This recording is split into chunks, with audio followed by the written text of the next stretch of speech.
시청자 여러분 안녕하십니까? 제3차 남북정상회담 평양 뉴스 특보를 이어가겠습니다. 진행을 맡은 김필규입니다. 전쟁 없는 한반도의 시작. 어제 평양 공동선언 발표 자리에서 문재인 대통령은 이렇게 선언을 했죠.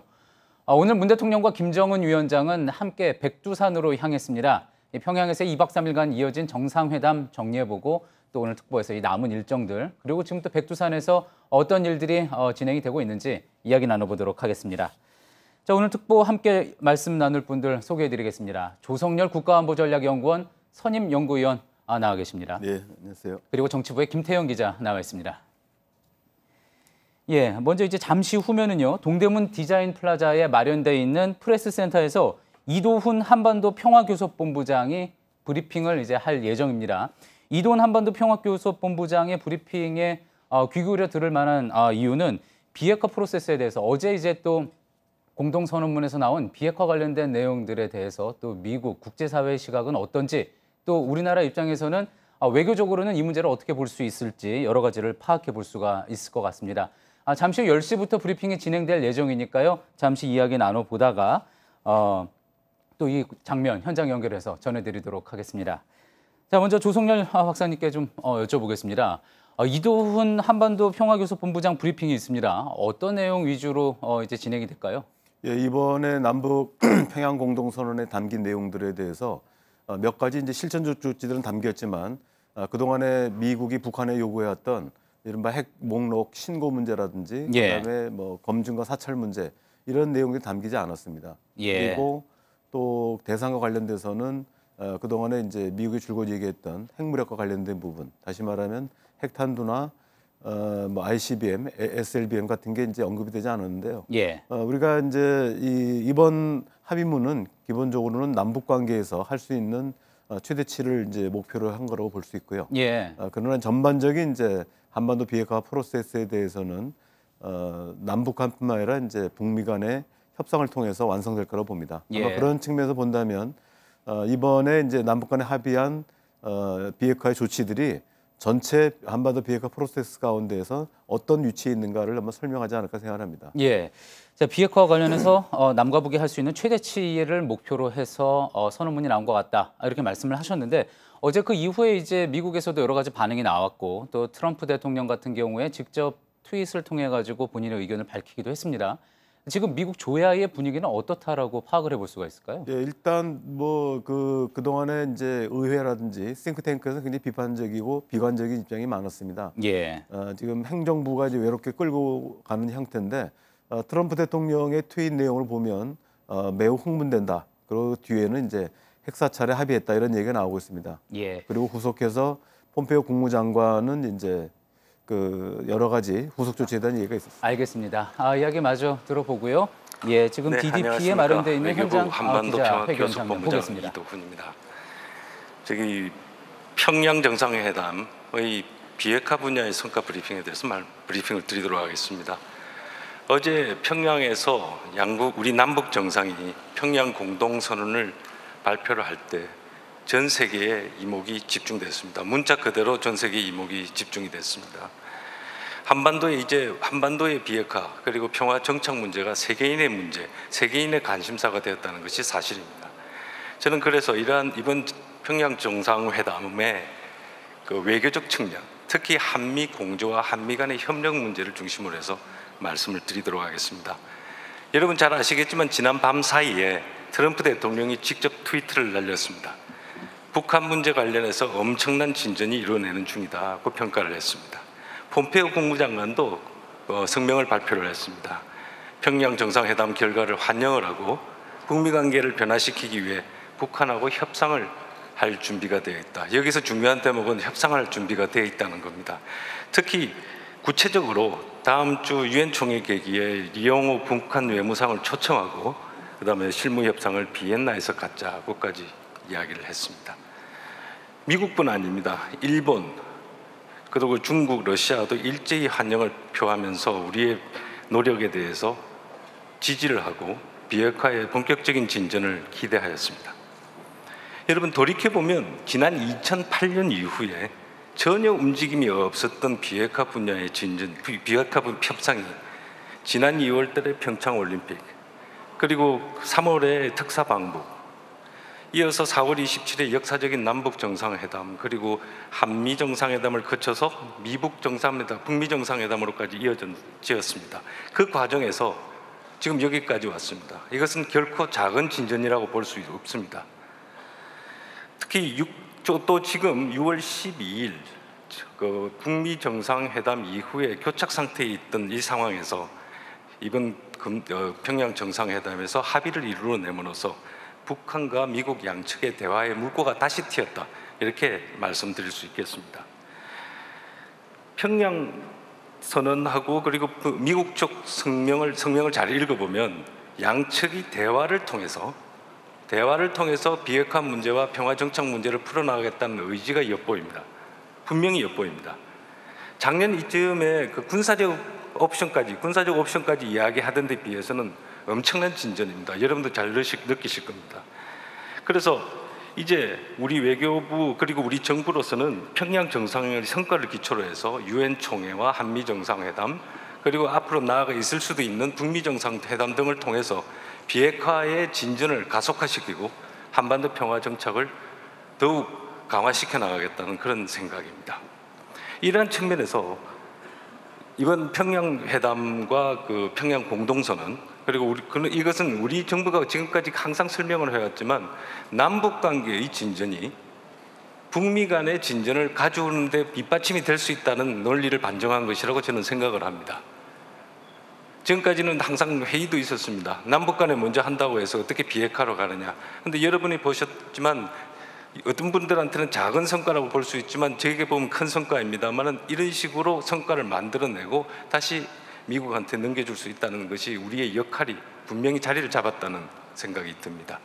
여러분 잘 아시지만 그 처음에 4월 27일 날 우리 정상회담을 하고 그 다음에 그 북미 정상회담으로 넘겨주려고 할 때 그 사이에 문제가 있었습니다. 그때 2차 남북 정상회담이 또 있었습니다. 지금 6월 12일 이후에 교착 상태가 있었는데 그 상태를 다시 또 하나를 만들어서 움직이게 됐습니다. 이 대목에서 한국 정부의 역할이 없다고 말할 수는 없을 것 같습니다. 이번 비핵화는 이번 평양 정상회담에서의 성과는 실질적 측면에서도 매우 큰 의미가 있다고 저는 생각을 하고 있습니다. 그 지난 4월에 판문점 선언에서 그 김정은 위원장과 또 우리 또 마찬가지입니다. 그 비핵화에 대한 의지를 확인을 했다면 이번엔 그 의지를 구체화할 수 있는 실전적 조치에 대해서 합의를 했다는 것이 중요합니다. 그리고 이 의지를 확인하고 실전적 조치를 이야기할 때 전 세계로 생중계되었던 텔레비 앞에서 했다는 것입니다. 아주 중요한 대목이 그건 것 같습니다. 과거에는 북한이 이 정도로, 그것도 최정상급에서 대외적으로 입장을 밝힌 바가 없습니다. 특히 비핵화 문제에 대해서. 또 동창리 엔진 시험장하고 발사대 폐기는 이미 합의되었고 미북 간에 합의되었고 북한이 취하고 있는 조치라고 하지만 미국이 그간 이 문제와 관련해서는 항상 꼭 참관단을 받아들여달라고 요구를 해왔습니다. 왜냐하면 중요한 조치임에는 분명하나 이것을 본인들 북한 자체적으로 해버리면 사실 그걸 증명할 길이 없다, 확인할 길이 없다는 뜻이었습니다. 그 요구도 이번에 수용을 했습니다. 북측에서. 그렇기 때문에 지금 실질적인 면에 있어서도 이번 남북 정상회담에서 이룬 성과는 적지 않다고 분명히 말씀드릴 수가 있겠습니다. 여러분 기억하시겠지만 어제는 9.19 공동성명이 채택된 지 13년째 된 날입니다. 그 이후에 25년 동안 북한이 불가역적으로 핵 폐기 조치를 하겠다고 어떤 급에서든지 정상급은 물론이고 어떤 급에서든지 말한 적 없었습니다. 물론 9.19 공동성명의 내용은 아주 깁니다. 거기에 비해서는 이건 짧다고도 이야기를 해볼 수 있습니다. 하지만 9.19 공동성명으로 갈 때까지 시간은 2년 이상 걸렸습니다. 실무급에서 협상하는데 2년 이상이 가가지고 거기에 도달했습니다. 지금 여기에서 이루어지고 있는 폐기로 막 바로 다름질치는 이런 수준의 이야기는 사실은 과거에는 쉽게 올 수 없었습니다. 그렇기 때문에 지금 현재 이루어지고 있는 정상급에서 탑다운 방식의 효용도 이번에 증명이 좀 됐다고 생각은 저는 개인적으로 하고 있습니다. 이번에 지금부터 앞으로는 북한이 불가역적인 폐기, 영변 시설에 대해서 불가역적인 폐기를 갖다가 이야기를 한 만큼 이제 앞으로 있는 각종 외교적인 절차를 통해서, 외교적인 협상을 통해서 구체적으로 어떻게 할 것인가, 구체적으로 어떻게 할 것인가를 의논할 때가 되었습니다. 지금까지 여러분들이 단편적으로 다 들은 것만 해도 내용이 많습니다. 북쪽에서는 예를 들어서 미국의 상응 조치, 아주 구체적인 것은 모르겠습니다. 하지만 종전선언에 대한 요구는 분명히 있습니다. 그다음에 북한 쪽에서는 그 동창리에 대해서 전문가가 있어야 된다. 그다음에 영변 문제, 영변을 폐기해야 된다. 뭐 이런 이야기들이 있었는데 이 모든 것이 전부 다 서서히 올라와 있습니다. 책상 위로 올라왔습니다. 이제는 그 올라와 있는 여러 가지 요소, 그리고 추가적으로 본인들이 원하고 있는 그 요소들에 대해서 서로 만나서, 미국과 북한이 서로 만나서 구체적으로 협상할 때입니다. 남북 미 정상들이 큰 틀에서 갈 길을 정했다면 그 속에 내용을 채우는 것은 협상단이 해야 되는 것이고, 협상단이 어느 정도 합의가 되면 다시 올라가서 그 문제가 정상들이 동의를 해주는 것 형식이 이루어져야 될 거라고 저는 생각을 합니다. 그래서 지금 사실 우리의 역할이 이 속에서 좀 어떨 때는 의심을 받기도 하고 어떨 때는 조금 할 수 있느냐에 대한 이야기들 많이 했습니다만은, 지금 그 이유는 대개 이런 이유였습니다. 과거에 북한이 자신들이 핵무장하게 된 이유는 미국의 적대시 정책 때문이었기 때문에 반드시 자기들은 미국하고 풀어야 되겠다고 생각을 했습니다. 그러면서 우리하고는 그 문제를 이야기할 필요가 없다고 이야기를 했습니다. 그런데 이제 남북 간의 남북 정상회담에서 공식 의제가 됐습니다.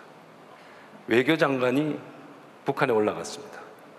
이런 상황이 됐기 때문에 남북미가 구체적으로 같이 협의하면서 나갈 수 있는 토대가 이루어졌다고 저는 생각을 합니다. 물론 지금까지는 비핵화가 본격적으로 논의되고 협상이 되기 위해서 문을 열어준다든가 아니면 기반을 만들까, 그렇기 때문에 우리들이 역할이 지금까지 징검다리 내지는 길잡이 역할을 해왔습니다. 이제 그 단계에도 필요하다면 그 단계뿐 아니라 그 필요하다면 그 다음을 넘어서는 적극적인 역할을 더 할 수 있을 거라고 저희들은 생각을 하고 있습니다. 이번 평양회담을 앞두고 우리 정부는 미측하고 아주 긴밀하게 협의를 해왔습니다.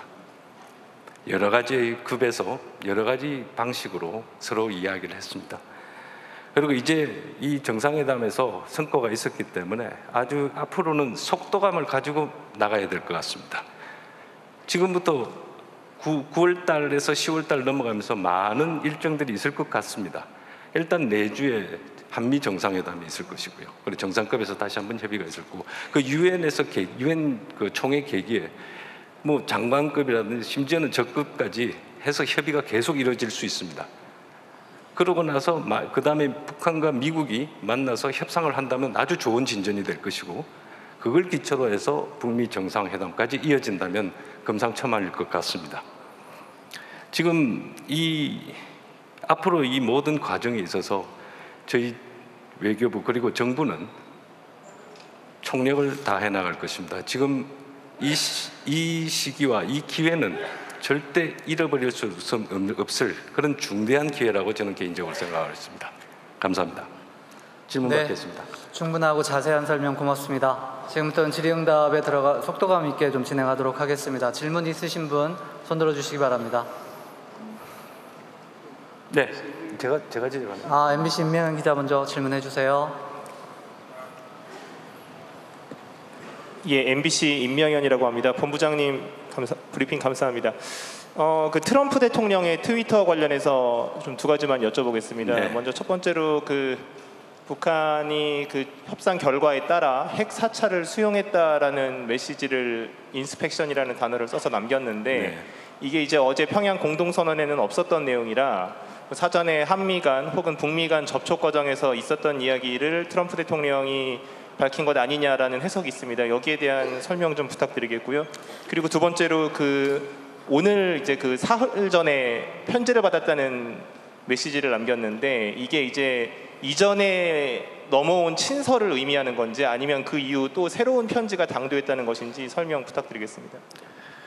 네, 지금 미국 국가원수의 트위트에 대해서 제가 일일이 이렇다 저렇다 말씀드릴 입장은 아닙니다만은 저기 첫째 그 사찰 부분에 대해서는 제가 보기에는 그 문안 자체로만 보면 그 동창리 이야기는 같습니다만은 실질적인 내용은 어떤지 어떤 내용인지 좀 더 제가 확인을 해보도록 하겠습니다.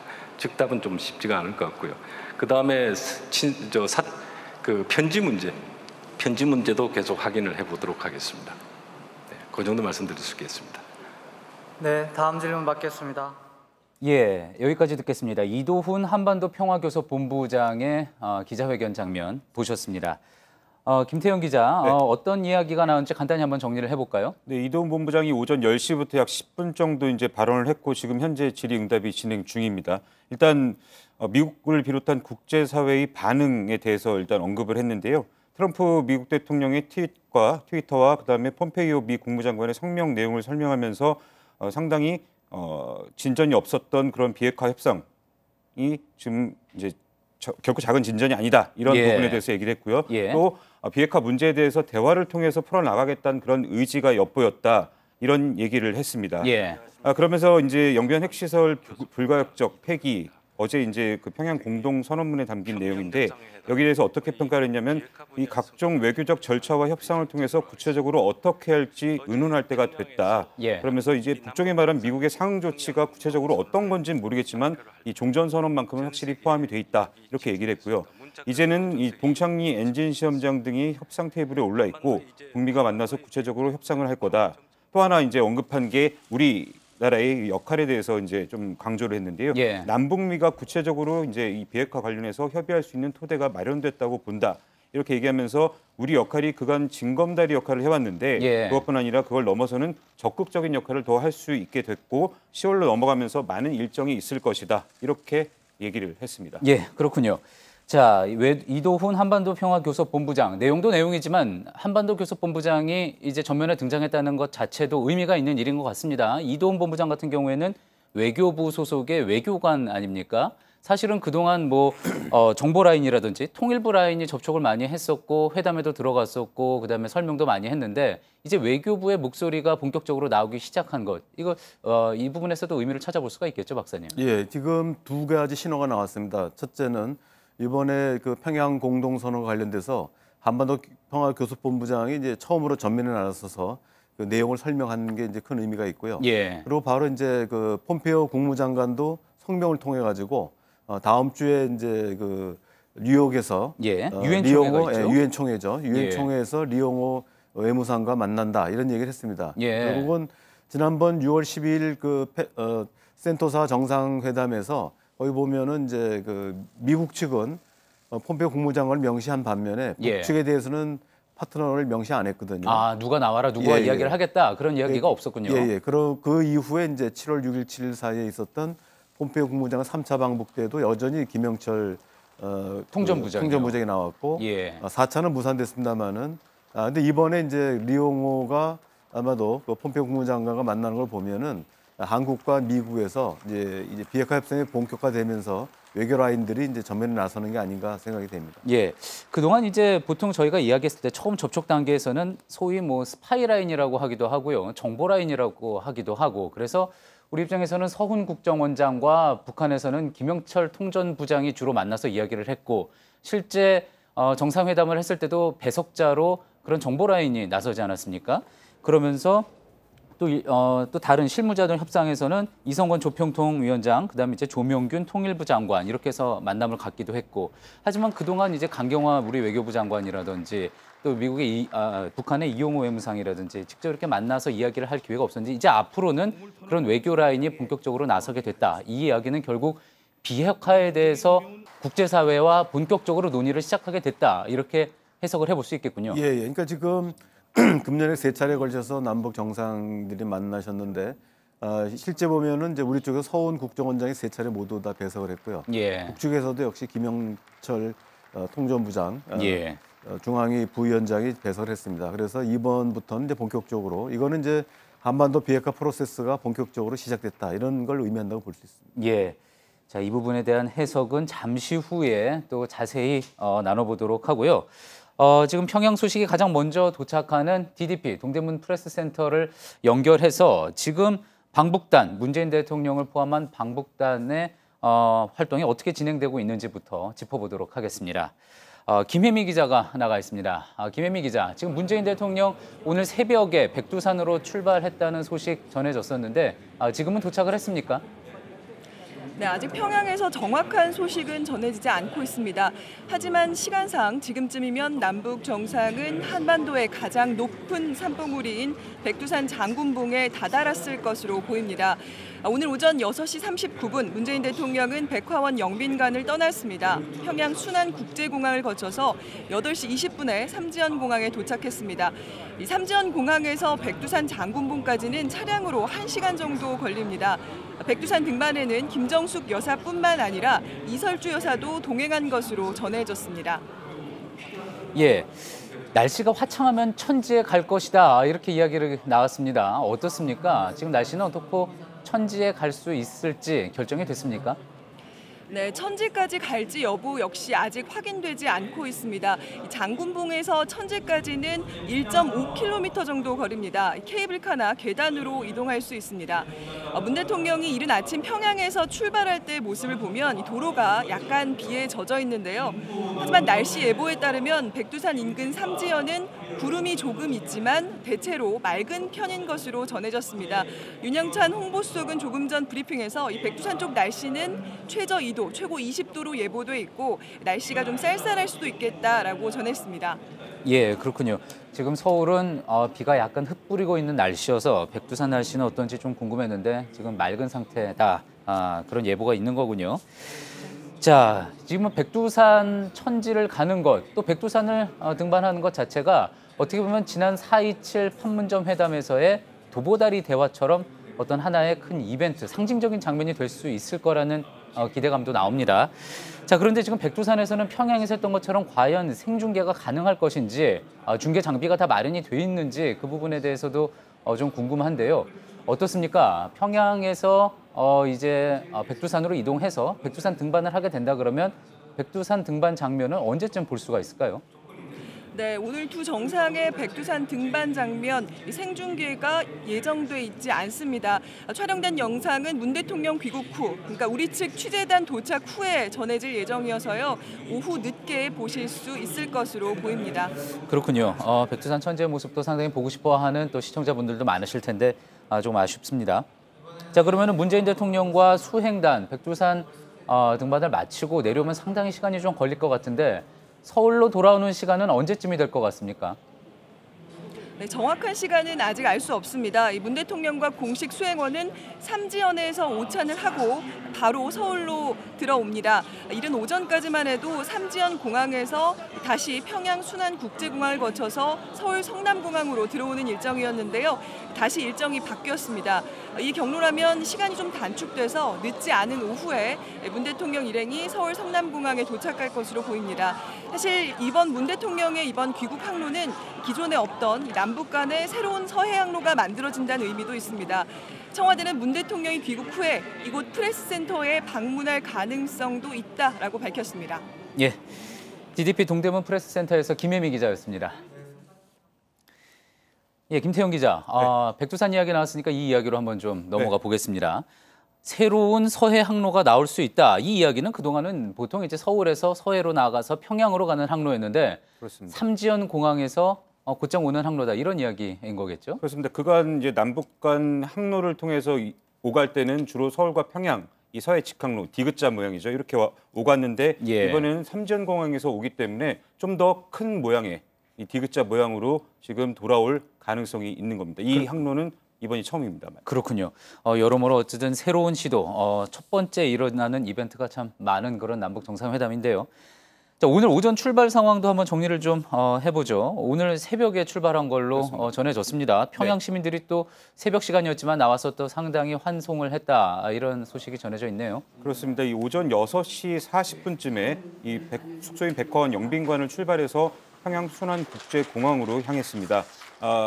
공항에서 이 숙소인 영빈관으로 향할 때 그 카퍼레이드 행렬에서 연도에서 이제 북한 주민들이 나와 맞이했던 것처럼 마찬가지로 이번에도 북한 주민들이 나와서 환송을 했습니다. 예.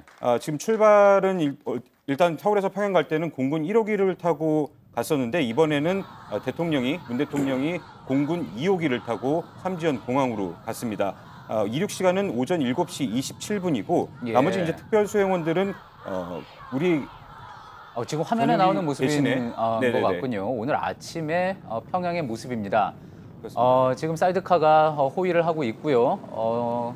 검정색 세단 승용차에 올라타서 평양 시민들을 향해서 손을 흔들고 있는 문재인 대통령의 모습입니다. 평양 시민들이 앞서 나왔던 저희 김정일 위원장을 상징하는 그 꽃이라고 하죠. 그 꽃을 네네. 이제 흔들면서 환송을 하고 있는 그런 모습 지금 화면에 나오고 있습니다. 네, 그렇습니다. 그리고 이제 출발을 해서 도착은 삼지연공항에 도착한 건 한 오전 8시 20분쯤 대략 1시간 정도 걸렸는데요. 예. 이때 이제 김정은 위원장 부부가 이설주 여사 그러니까 김정은 위원장과 이설주 여사가 미리 도착을 해서 이 문재인 대통령 일행을 맞이를 했다고 합니다. 예. 여기서 이제 군악대와 의장대 그리고 현지 시민들이 환영식을 열었고요. 한 10분쯤 뒤에 이제 다음 목적지로 출발을 했습니다.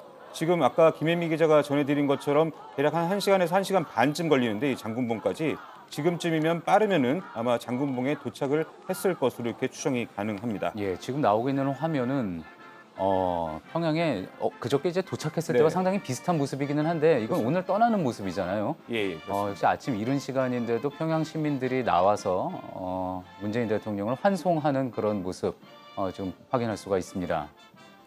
자, 그러면은 이제 떠나는 공항 삼지연 공항으로 백두산에서 가장 가까운 공항이 삼지연 공항인 거잖아요. 그래서 비행기 편으로 가는 건데 네. 그 부분도 상당히 이례적인 것 같습니다.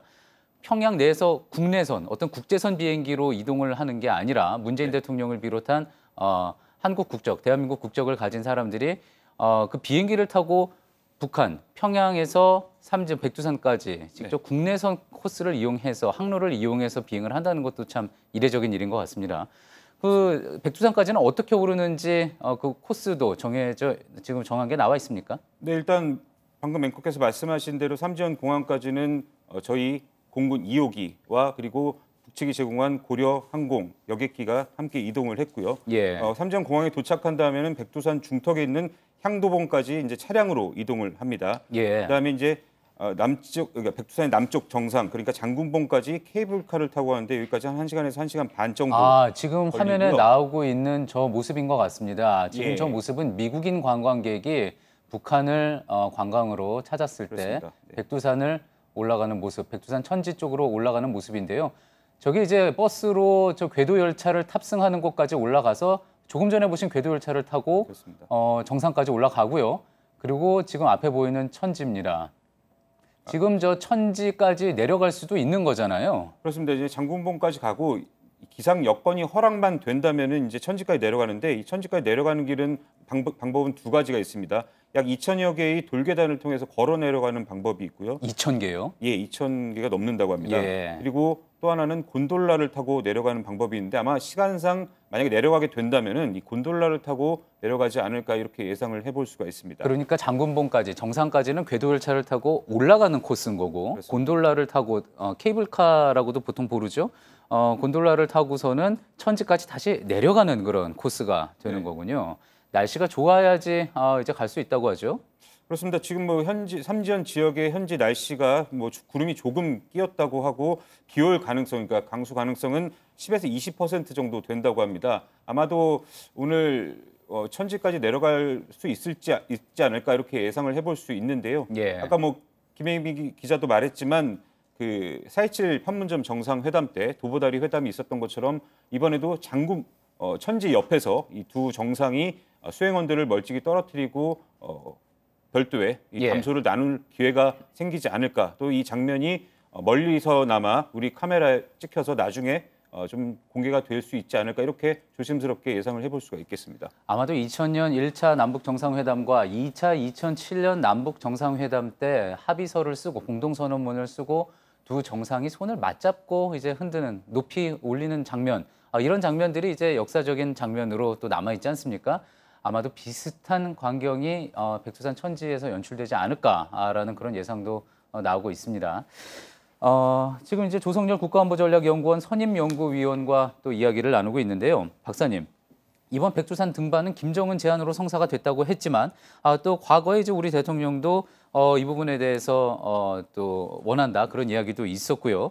근데 사실 이제 외교적으로 봤을 때는 이런 깜짝 일정은 결례가 어떤 면에서 봤을 땐 결례가 될 수가 있고 또 어떤 면에서는 이 보안 면에서 또 문제가 될 수도 있고 그런 걸 텐데 아무래도 다 수용 가능한 범위라고 생각을 해서 이 일정이 채택이 된 거겠죠. 예, 지금 그동안에 이제 북한 소식통들에 따르면은 삼지연하고 백두산에 이르는 도로를 좀 정비하고 있다라는 얘기들이 있었습니다. 예. 그래서 만약에 9월 9일 구구절에 시진핑 주석이 오면 혹시 글로 가는 게 아닌가 하는 이제 예측도 있었는데 결국 그게 안 이루어졌기 때문에 사전에 충분히 얘기됐다고 봅니다. 예. 그러니까 이건 지금 말씀하신 것처럼 경호 문제도 있고 또 돌발적인 그 시간 관리 문제도 있기 때문에 이 문제는 우리 측하고 얘기가 됐는데 예. 다만 이제 그 현지 사정이나 이걸 고려해서 임박해서 어제 발표한 걸로 보입니다. 예, 백두산이라면 사실 북한에서도 뭐 김정은 위원장뿐만이 아니라 북한 주민들에게도 상당히 의미가 있는 그런 공간으로 또 해석이 되지 않습니까? 예, 그래서 뭐 우리 민족의 영산이기도 하고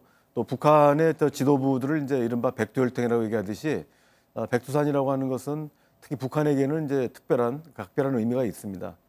지금 김정은 위원장의 경우도 지금 취임 이후에 3번 정도 백두산 등정을 한 걸로 알려져 있습니다. 예. 중대 결단을 할 때 예. 올라가는데 처음은 이제 고모부인 장성택을 처형하기 직전에 예. 백두산에 올라가서 고뇌에 탄 결정을 했었고요. 예. 그 이후에 이제 5차 핵실험을 이제 앞두고 한 번 또 올라갔습니다. 예. 5차 핵실험은 북한은 수소폭탄 실험이라고 얘기하고 있고 이걸로 인해서 본격적으로 이제 핵 개발로 가느냐 아니냐의 문제가 있었죠. 예. 또 작년에 11월 29일 날 북한이 그 ICBM을 발사 성공한 이후에 이른바 이제 핵무력 완성을 선언한 직후에 지금과 같은 국면 전환을 이제 결단하기 위해서 12월 8일 김정은 위원장이 또 다시 백두산에 등장한 바가 있습니다. 그래서 예. 그 결과가 금년 신년사 이후에 나타난 국면 전환이라고 볼 수 있습니다. 예. 그렇다면은 이번 백두산 등반 이후에도 어떤 방향으로든지 중대한 결정이 나올 수 있다. 또 그렇게 짐작을 해볼 수가 이번 있겠군요. 경우는 이제 이번에 그 능라도에서 대통령께서 연설하셨듯이 예. 이제는 북한 지도부의 최종 단독 결정이 아니라 민족 지도자 두 분이 모든 민족 문제를 논의하고 결정한다 이런 상징성을 가지고 있다고 봅니다. 예. 지금 계속 저희가 자료 화면으로 백두산의 모습, 주변의 모습 지금 보여드리고 있습니다. 조금 전에 이제 또 미국 관광객이 갔었던 백두산의 모습도 나오고 지금 이제 천지의 모습이 나오고 있습니다. 보통은 이제 저희가 다 이렇게 자료 화면으로만 봤던 백두산의 모습인데 만약에 이번에 대통령 일행이 또 수행원 일행이 백두산을 간 모습이 또 한국에 전해지게 되면은 화면을 통해서 많은 시청자들이 보게 되면은 북한 입장에서는 관광 사업적인 차원에서도 상당히 어떤 소기의 목적을 거둘 수가 있다 이렇게 생각을 해볼 수가 있을 것 같습니다. 예, 사실 이미 그 백두산 관광은 그 전에 남북 정상에 합의한 바가 있습니다. 예. 그래서 당시에도 삼지연 공항을 정비했었고요. 지금 많은 분들이 중국을 통해서 세계 경로를 통해서 백두산 관광하는데 예. 이것을 이제 우리 민족의 땅인 북한 지역을 통해서 가는 것이 얼마나 좋은가 하는 얘기들이 계속 있었고요. 예. 특히 이제 문재인 대통령께서는 그 중국을 통한 백두산 등정보다는 우리 땅을 받고 싶다는 얘기를 여러 차례 피력하셨습니다.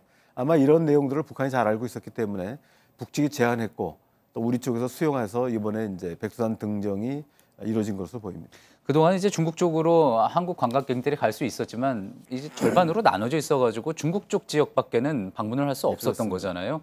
이제 북한 쪽으로 갈 수 있다 그러면은 상당히 의미가 있을 것 같고 또 뭐 비슷하게 이제 비교를 해보자 그러면은 한라산 등반을 해보신 분들은 알겠지만 한라산 등반은 사실 좀 힘들지 않습니까? 저런 어떤 차량으로 많이 이동을 하기도 힘들고 또 백록당까지 내려가려고 그러면은 굉장히 이제 뭐 쇠줄을 붙잡고 내려가야지 되는 그런 어려운 코스인데 지금 보면은 전해진 바에 따르면은 차량으로 상당한 거리를 이동을 할 수가 있고 중턱까지 이동을 할 수 있고 그다음에 궤도 열차를 타서 올라갈 수 있고 그래서 상당히 쉽게 비교적으로 쉽게 이동을 할 수 있는 것 같습니다.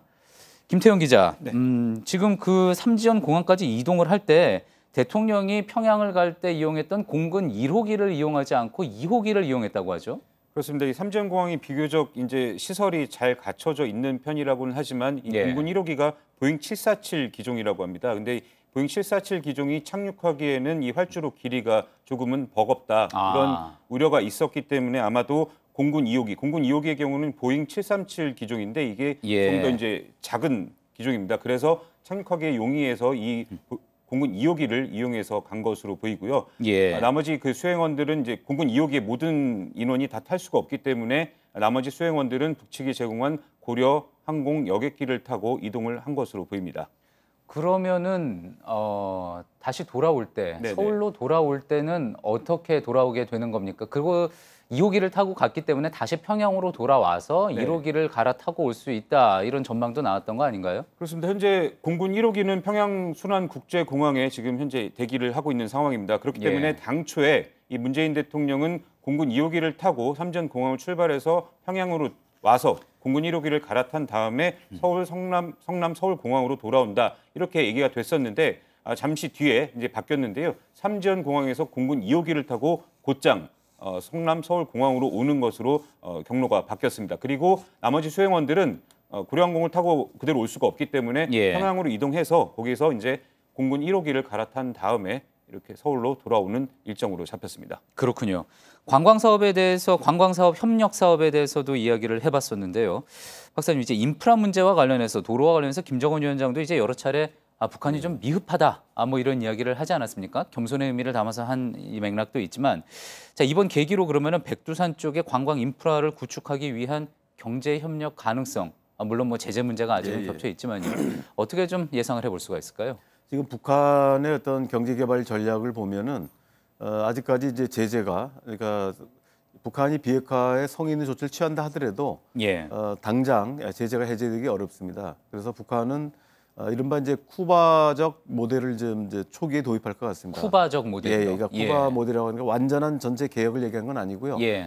쿠바의 경우도 미국의 제재가 계속되는 상황에서 부분적인 제재 완화가 있을 때 그나마 가능했던 부분이 관광 산업입니다. 그래서 북한의 경우는 지금 이제 원산 지역에 대대적인 이제 관광 특구를 정하고 있고 여기에 이제 외국 비행기들이 올 수 있도록 이제 갈마 비행장을 이제 정비해 놨습니다. 이번에 이제 문 대통령께서 백두산에 이제 길을 열어놨기 때문에 아마도 그 삼지연 공항 부분들이 좀 더 정비돼 가지고 나가지 않을까 생각하고요. 이런 부분들이 앞으로 북한이 이제 비핵화를 이행하고 그러나 그 과정에서 완전한 제재가 풀리지 않은 상태에서 일단 할 수 있는 부분들은 결국 이제 관광 산업이라고 보는 것 같습니다. 이런 측면에서는 이번 백두산 관광의 그 등장의 의미가 관광 산업에도 좀 연관되지 않나 생각합니다. 이번 공동선언문에도 개성공단과 금강산 관광에 대해서 이른 시기에 정상화를 한다. 다만 이제 조건이 갖춰지는 대로라고 이야기가 있지 않았습니까? 백두산 관광을 하게 된다 그러면은 금강산 관광과 마찬가지로 결국은 이제 조건이 갖춰져야 될 텐데 그 조건이라는 거는 결국 대북 제재를 이야기하는 거겠죠. 그렇습니다. 자 그렇다면 이제 미국을 비롯한 국제사회가 이번 비핵화 움직임에 대해서 어떻게 판단을 하고 있을지도 상당히 중요한 대목이 되겠습니다. 지금 미국의 정치권에서는 이번 공동선언문 그리고 정상회담에 대해서 어떻게 평가를 하고 있는지 정영식 특파원의 리포트로 보겠습니다. We had very good news from North Korea, South Korea. They met and we had some great responses. We're making tremendous progress with respect to North Korea. 트럼프 대통령이 기자들에게 직접 평양 남북 정상회담 결과에 대해 엄청난 진전이라고 평가한 겁니다. 내가 취임하기 전엔 많은 사람들이 북한과 전쟁이 불가피하다고 했지만 지금은 많은 진전을 만들고 있고 매우 좋은 일들이 일어나고 있다고 했습니다. 우리는 개인적으로 매우 좋은 관계를 맺고 있고 사태는 크게 진정됐다. 그도 나도 평온하다며 이 같은 진전이 자신과 김정은 위원장과 친분 덕분임을 과시하기도 했습니다. 김 위원장과 곧 만나느냐는 질문엔 우리는 그럴 것이라면서 2차 북미 정상회담을 조속하게 추진하겠다는 입장도 밝혔습니다. 트럼프 대통령이 평양선언 1시간 만에 김 위원장이 최종 협상의 조건부로 핵 사찰을 수용했다고 선언문에 포함되지 않은 내용을 적은 미스테리도 풀렸습니다. 김 위원장의 비공개 메시지가 있을 것이란 관측이 제기된 것과 관련해 폼페이오 장관이 영변 핵시설 연구 폐기에 미국과 국제원자력기구 사찰관이 참관하기로 했다고 확인한 겁니다. 트럼프 대통령이 김 위원장의 영변 핵시설 폐기 약속을 환영하며 2차 북미 정상회담 추진에도 가속도가 붙었습니다. 하지만 김 위원장이 이번에도 기존 핵무기 보유현황 신고를 수용하지 않은 것이 향후 북미 협상의 최대 걸림돌이 될 것이란 분석도 나오고 있습니다. 워싱턴에서 JTBC 정효식입니다. 일단 9월 평양 공동선언과 남북 정상 간의 회담 내용에 대해서 해외 주요 매체들과 전문가들은 긍정적인 반응을 내놓고 있습니다. 무엇보다도 중국과 일본의 반응이 또 궁금해지는데요. 지금 국제부의 백종훈 기자 전화 연결해서 지금 공동선언문에 대해서 또 정상회담 이뤄지는 것에 대해서 어떤 평가가 나오고 있는지 들어보도록 하겠습니다. 자, 백종훈 기자, 북미 2차 정상회담 조속한 추진 가능성까지 지금 나오고 있는데 해외 주요 언론들 지금 이 비핵화의 핵심이제인 사찰 부분을 크게 주목을 하고 있다고 하죠. 네, 그렇습니다. 해외 주요 매체들은 남북 정상 간의 공동선언을 한반도 평화의 큰 계기가 될 것이라고 평가했습니다. 다만 비핵화와 사찰 대목에 대해선 신중한 평가를 하고 있는데요. CNN은 마이클 푹스 미국 진보센터 선임연구원을 인용해서 북한이 영변 폐쇄와 사찰단을 허용한다면 이는 부분적인 조치지만 진정성이 있는 조치일 것이라고 분석을 했습니다. 로이터 통신은 제임스 마틴 비확산센터 선임연구원을 인용해서 북핵사찰이 실현된다면 북한이 얼마나 많이 보도록 허용하고 어떤 도구를 가져가서 허용하는지에 달렸다고 밝혔습니다.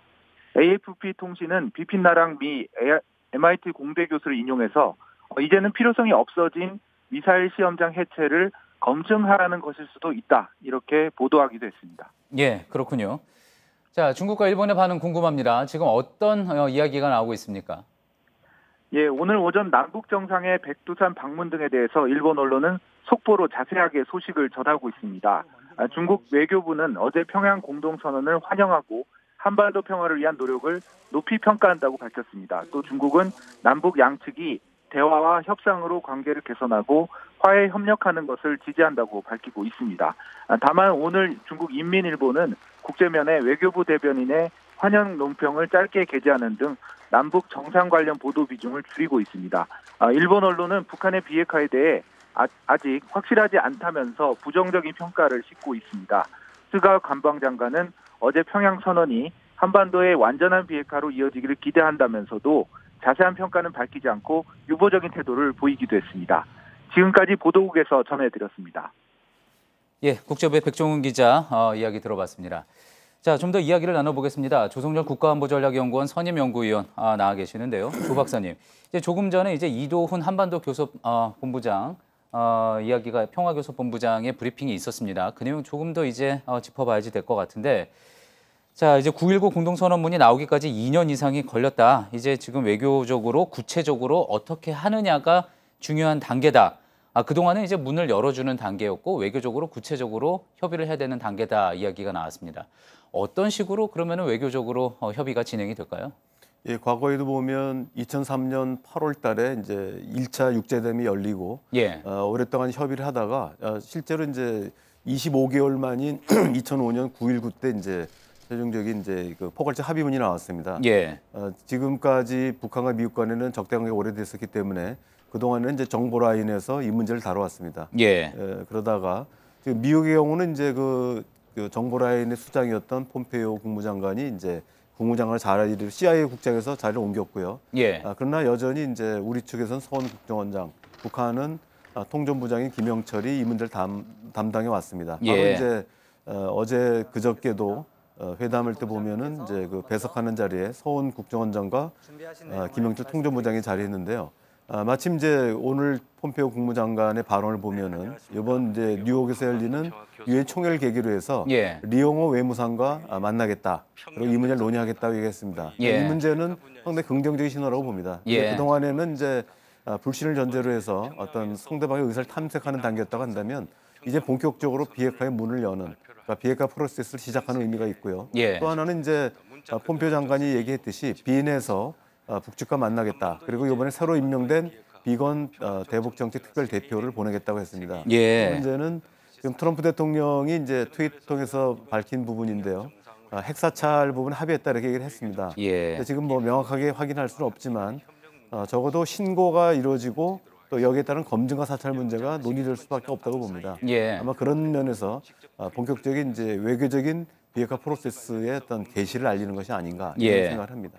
예, 사실 그동안은 이제 뭐 김영철 통전부장이나 뭐 이성건 조평통위원장 모습이 많이 화면에 나왔었는데 그렇다면 이제 앞으로는 뭐 이용호 외무상이나 김계관, 추선희 뭐 이런 사람들의 얼굴이 화면에 뭐 많이 나올 수도 있겠군요. 뭐 마찬가지로 이제 우리나라 같은 경우에는 강경호 외교부 장관과 이도훈 조금 전에 이제 브리핑을 했던 이도훈 평화교섭본부장 모습 많이 볼 수 있을 것 같고요. 예, 뭐 그렇게 될 것 같습니다. 예. 자, 그렇다면은요. 이제 외교적으로 이제 이 이야기를 풀어가는 그 무대가 조금 전 말씀하신 것처럼 앞으로 있을 유엔 총회, 뉴욕에서 열릴 유엔 총회가 될 것 같다 그렇게 말씀하셨습니다. 김태형 기자, 일정이 이제 23일에 한미가 만나는 일정이 잡혀 있는 거죠? 일단 출발하신 거죠. 네, 출발이군요. 문 대통령이 출발하는 날짜가 23일. 예, 23일에 미국으로 출발을 하고요. 24일에 트럼프 대통령과 이제 한미 정상회담을 갖게 됩니다. 24일이요? 네네네. 예, 그때 아무래도 그러면은 정상회담에서 나눈 이야기에 대해서 아주 긴밀하게 또 교감을 하게 되겠군요. 네. 어떤 이야기 주로 아무래도 뭐 비핵화 이야기 그리고 이제 김정은 위원장과 개인적으로 나눴던 이야기들 한미 정상회담에서 많이 나누게 되겠죠. 예, 그러니까 지금 두 차례 걸쳐서 남북 정상들이 만나셨기 때문에 여기서는 이제 합의문에 담긴 내용 외에도 예. 사실 비공개적인 내용들이 많이 있을 거라고 봅니다. 아마 그 주된 내용들은 이번에 발표문을 보면은 남북이 합의할 내용들은 주로 다 발표됐고요. 북미가 이제 타결해야 될 내용들에 대해서는 뭐 우리가 그걸 밝힐 입장이 아니라고 봅니다. 다만 예. 이제 조종자로서 촉진자로서 역할을 했다고 보는데 아마 그 내용들을 뭐 이미 트럼프 대통령한테 전달이 됐을 거라고 봅니다만은 직접 문 대통령이 이제 전달을 하고 예. 그 이후에 아마 트럼프 대통령이 이제 공식적으로 예. 지금은 이제 폼페이오 국무장관이 성명을 통해서 발표했지만 아마 직접적으로 그 폼페이오 국무장관의 4차 방북을 지시할 가능성이 있습니다. 예. 이렇게 되면 이제 본격적인 논의가 시작되겠죠. 이번 공동선언문 내용에서도 그렇고요. 또 공동 기자회견을 한 내용에서도 그렇고 이런 부분에 대해서 혹시 미국의 문제 제기가 있을 수 있다라는 이야기가 나오는 대목이 미래 핵에 대해서는 이야기를 했지만 현재 가지고 있는 핵에 대해서는 이야기가 안 나온 것 아니냐라는 그런 부분이 있고요. 또 그리고 조금 전 이야기한 그 조건부도 있지 않습니까? 영변 핵시설을 완전히 영구 폐기하는 문제에 대해서는 미국이 어떤 액션을 취한다면이라는 조건부가 달려 있습니다. 이 부분에 대해서는 미국이 어떻게 해석을 하게 될까요? 지금까지는 이제 뭐 상대방이 우선적 조치를 요구를 해왔는데 사실 이제 2005년도에 있었던 9.1 공동성명에서도 상호 조율대 조치라는 용어가 나오거든요. 그러니까 이게 어느 한쪽이 일방적으로 행동한다기보다는 시차는 뭐 약간의 차이가 있을 수 있지만 상호 조율을 통해서 실제 순서, 선후 관계를 조정할 거라고 보고요. 예. 물론 이제 그 우리 입장에서 본다면은 지금 이번에 합의한 내용은 영변 핵시설로 되어 있습니다. 예. 그러다 보면은 여기서 이제 고농축 우라늄 부분을 어떻게 포함되냐 아니냐 하는 문제가 나올 수 있거든요. 지금까지 우리가 영변 핵시설 그러면 주로 플루토늄을 생산하는 시설로 알고 있고요. 중수로죠. 그다음에 지난번 2010년 10월 달에 지그프리드 해커 박사가 그 영변 시설을 방문했을 때 북측이 약 2,000여 개의 원심 분리기를 공개한 바가 있습니다. 예. 그래서 이제 기본적으로는 핵물질 생산하는 시설이 영변에 이제 몰려 있다고 볼 수 있는데요. 다만 이제 미국은 2,000여 개가 아니라 한 8,000여 개에서 12,000개 정도로 보고 있기 때문에 이걸 다 공개해야 된다. 근데 이번에는 이제 명시적으로 하지는 않았습니다. 예. 이 문제들. 그다음에 미국이 가장 우려하는 핵탄두라든지 또 미 본토에 도달할 수 있는 화성 14형, 15형과 같은 ICBM급 미사일을 어떻게 할 것인가. 이 문제에 대해서 아마 본격적으로 북미 협상에서 논의될 거라고 보고요. 다만 이제 미국 내 강경파들 입장에서 본다면 이런 부분 외에도 지금 얘기하고 있는 건 중단거리 탄도미사일 그리고 생화학무기, 북한의 인권 문제 뭐 이런 것도 지금 계속 거론하고 있습니다. 아마 이 부분은 적어도 트럼프 대통령이 이제 끊어줘야만 가능하다고 봅니다. 그렇지 않게 되면은 이번 비핵화 협상 자체가 어려워질 수 있다고 봅니다. 예. 이제 국내 정치권 일각에서는 그런 부분들 때문에 이제 어제 있었던 공동선언문 발표나 그리고 그때 이번 남북 정상회담에 대해서 한계가 있는 것 아니냐 이런 지적이 나오지만 미국 쪽 입장 정치권 반응을 보면은 그리고 미국 언론 반응 조금 전에 이제 정윤식 특파원의 리포트도 봤지만 미국 정치권에서는 지금 이 돌아가는 상황에 대해서 남북 정상 간에 돌아가는 상황에 대해서 이야기에 대해서 긍정적인 평가를 내리고 있다 이렇게 볼 수가 있겠죠. 예, 그렇죠. 그러니까 지금 아까 이도훈 본부장도 한반도 비핵화 프로세스를 간략히 설명드렸고 또 하나 중요한 부분은 이게 지금 아마 미국 측에서는 이번 남북 회담의 기본적인 내용들을 알고 있을 거라 봅니다. 그래서 예. 이번 공표한 내용들은 남북 간에 할 수 있는 실천 조치들에 대해서 언급했다고 한다면 가려진 부분들, 그러니까 북미 간의 협상을 통해서 완료될 부분들에 대해서도 기본적으로 이제 남북 정상 간의 논의가 됐다고 보고요. 예. 이 부분들은 최종적으로 공은 이제 미국과 북한 간에서 해야 되기 때문에 예. 우리가 여백으로 남겨뒀다고 볼 수 있는 것이지 논의가 예. 안 된 건 아니라고 봅니다. 아마 그런 내용들을 알고 있기 때문에 미국 조야에서는 기본적으로 이제 긍정적인 평가가 나오는 것 같습니다. 그렇군요. 조성열 박사님, 좀 시기상조인 질문이기는 하지만 북미 간에 이제 대화가 급물살을 타서 2차 북미 정상회담이 이루어진다면 그 장소는 어디가 되는 게 적당하다고 볼 수 있을까요? 예, 지금 사실은 이제 굉장히 어려운 얘기인데요. 딴 게 아니라 김정은 위원장 같은 경우 지난번 싱가포르 한 6시간, 7시간 가는데도 북한에 그걸 운행할 수 있는 비행기가 없지 않았습니까? 예. 그래서 중국 걸 빌렸는데 지금 워싱턴이나 뉴욕을 가려면은 14시간, 15시간이 필요하게 됩니다. 예. 그리고 북한 조종사가 한 번도 가본 행로가 아니고요. 그래서 사실 좀 어려움이 있고 그다음에 또 하나는 이제 트럼프 대통령이 이제 오는 방법이 있는데 지금 그 11월 달에 예정돼 있는 동아시아 정상회의 EAS가 있고 또 APEC이 있는데 현재까지 밝혀진 거로는 트럼프 대통령이 참석하지 않는다고 알려져 있습니다. 그래서 제 그냥 하나의 생각으로 본다면 예. 올해 내에 김정은 위원장이 서울 방문이 예정돼 있기 때문에 오히려 자연스럽게 예. 서울에서 김정은 위원장이 오고 예. 그 다음 날 정도나 맞춰서 트럼프 대통령이 서울을 방문하면서 자연스럽게 3자가 만나면 좋지 않을까. 그래서 여기서 이제 종전선언을 하는 그런 멋진 그림을 한번 생각해 보겠습니다. 예, 남북미 3자 정상이 만나는 역사적인 그림은 서울에서 그려질 수 있을 거다. 개인적으로 또 그렇게 전망을 해보시는 거군요. 트럼프 대통령이 이제 Chief Negotiator라는 그 또 호칭을 또 문재인 대통령한테 붙여줬기 때문에 그렇죠. 그런 게 가능하지 않을까 이런 생각을 해봤습니다. 알겠습니다. 예. 어젯밤에 이제 저희가 또 뉴스 특보로 전해드리기도 했지만 어젯밤에도 여러 가지 이제 상징적인 또 이벤트들이 있었습니다. 능라도 5일 경기장에서 빛나는 조국 합동 체조를 이제 관람을 하고 또 문재인 대통령의 짧은 연설이 있었는데요. 어제 장면 잠깐 보고 그리고 마저 또 이야기 나눠보겠습니다. 오늘의 이 순간 역시 역사는 훌륭한 화폭으로 길이 전할 것입니다. 우리 모두 문재인 대통령에게 열광적인 박수와 열렬한 환호를 보내줍시다.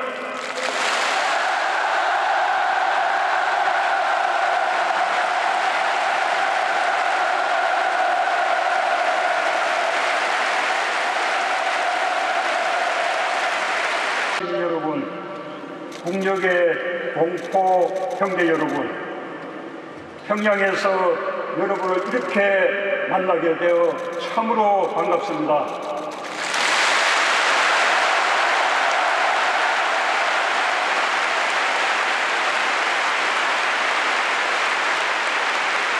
남쪽 대통령으로서 김정은 국무위원장을 소개로 여러분에게 인사말을 하게 되니 그 감격을 말로 표현할 수 없습니다.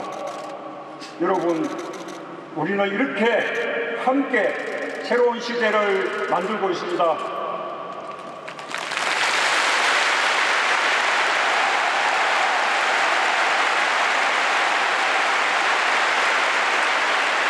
동포 여러분, 김정은 위원장과 나는 지난 4월 27일 판문점에서 만나 뜨겁게 호응했습니다.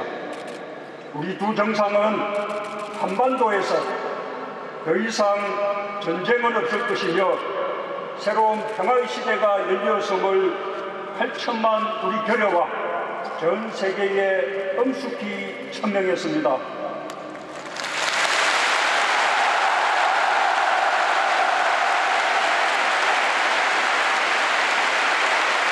또한 우리 민족의 운명은 우리 스스로 결정한다는 민족 자주의 원칙을 확인했습니다.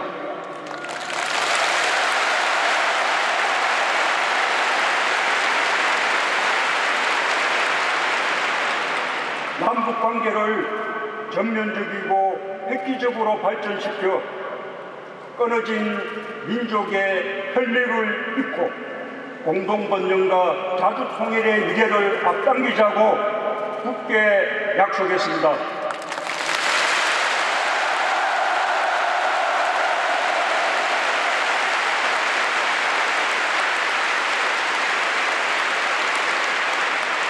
그리고 올해 가을 문재인 대통령은 이렇게 평양을 방문하기로 했습니다. 평양 시민 여러분, 사랑하는 동포 여러분, 오늘 김정은 위원장과 나는 한반도에서 전쟁의 공포와 무력 충돌의 위험을 완전히 제거하기 위한 조치들을 구체적으로 합의했습니다. 또한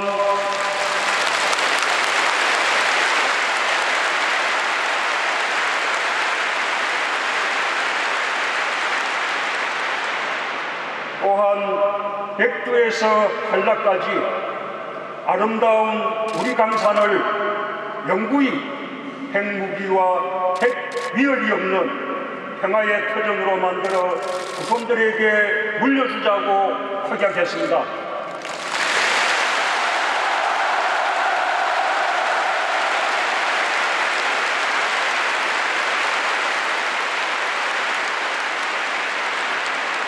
그리고 더 늦기 전에 이산가족의 고통을 근원적으로 해소하기 위한 조치들을 신속히 취하기로 했습니다. 나는 나와 함께 이 담대한 여정을 결단하고 민족의 새로운 미래를 향해 뚜벅뚜벅 걷고 있는 여러분의 지도자 김정은 국무위원장께 아낌없는 찬사와 박수를 보냅니다.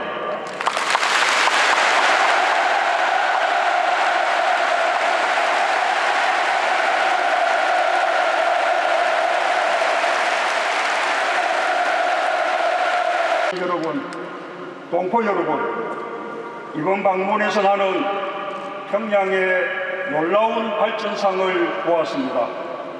김정은 위원장과 국력 동포들이 어떤 나라를 만들어 나가고자 하는지 가슴 뜨겁게 보았습니다. 얼마나 민족의 화해와 평화를 갈망하고 있는지 절실하게 확인했습니다. 어려운 시절에도 민족의 자존심을 지키며 끝끝내 스스로 일어서고자 하는 불굴의 용기를 보았습니다. 평양 시민 여러분, 동포 여러분, 우리 민족은 우수합니다. 우리 민족은 강인합니다. 우리 민족은 평화를 사랑합니다. 그리고 우리 민족은 함께 살아야 합니다.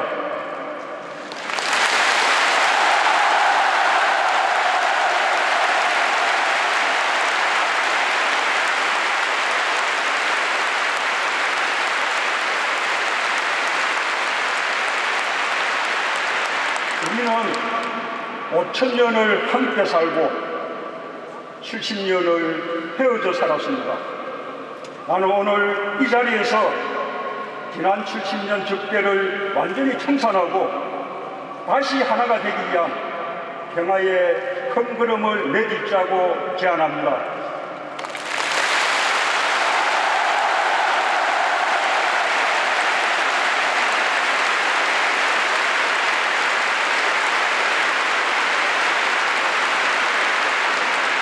김정은 위원장과 나는 국가남 8천만 개의 손을 굳게 잡고 새로운 조국을 만들어 나갈 것입니다. 우리 함께 새로운 미래로 나아갑시다.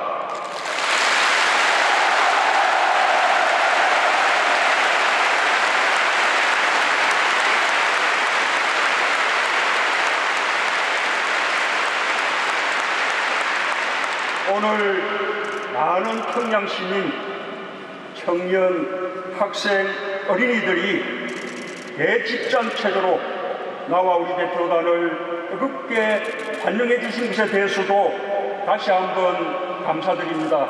수고하셨습니다.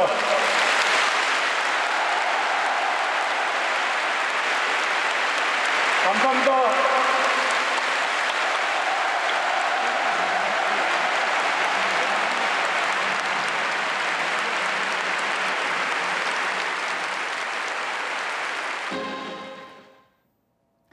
예, 어젯밤 능라도 5.1 경기장에서 있었던 빛나는 조국 모습과 그다음에 이제 문재인 대통령의 연설 내용 잠시 듣고 왔습니다. 이와 관련된 내용 잠시 후에 분석을 좀 해보도록 하고요. 먼저 지금 백두산에 지금 올라가 있는 우리 문재인 대통령과 또 수행원들 소식이 전해진 게 있습니다. 김태형 기자, 예. 천지에 도착을 했다고 하죠?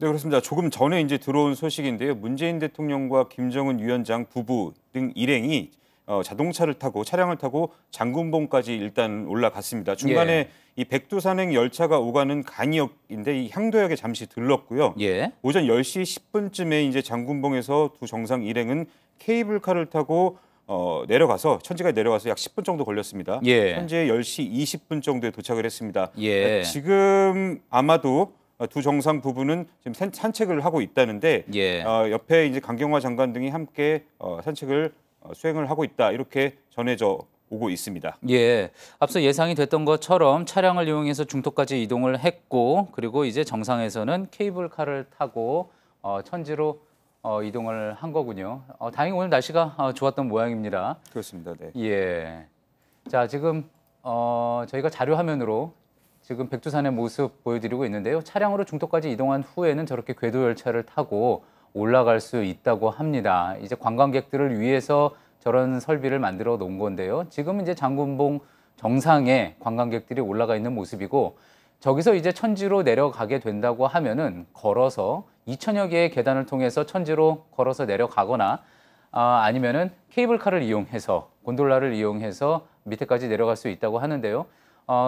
문재인 대통령과 김정은 위원장 내외는 케이블카를 이용해서 내려간 걸로 지금 알려져 있습니다.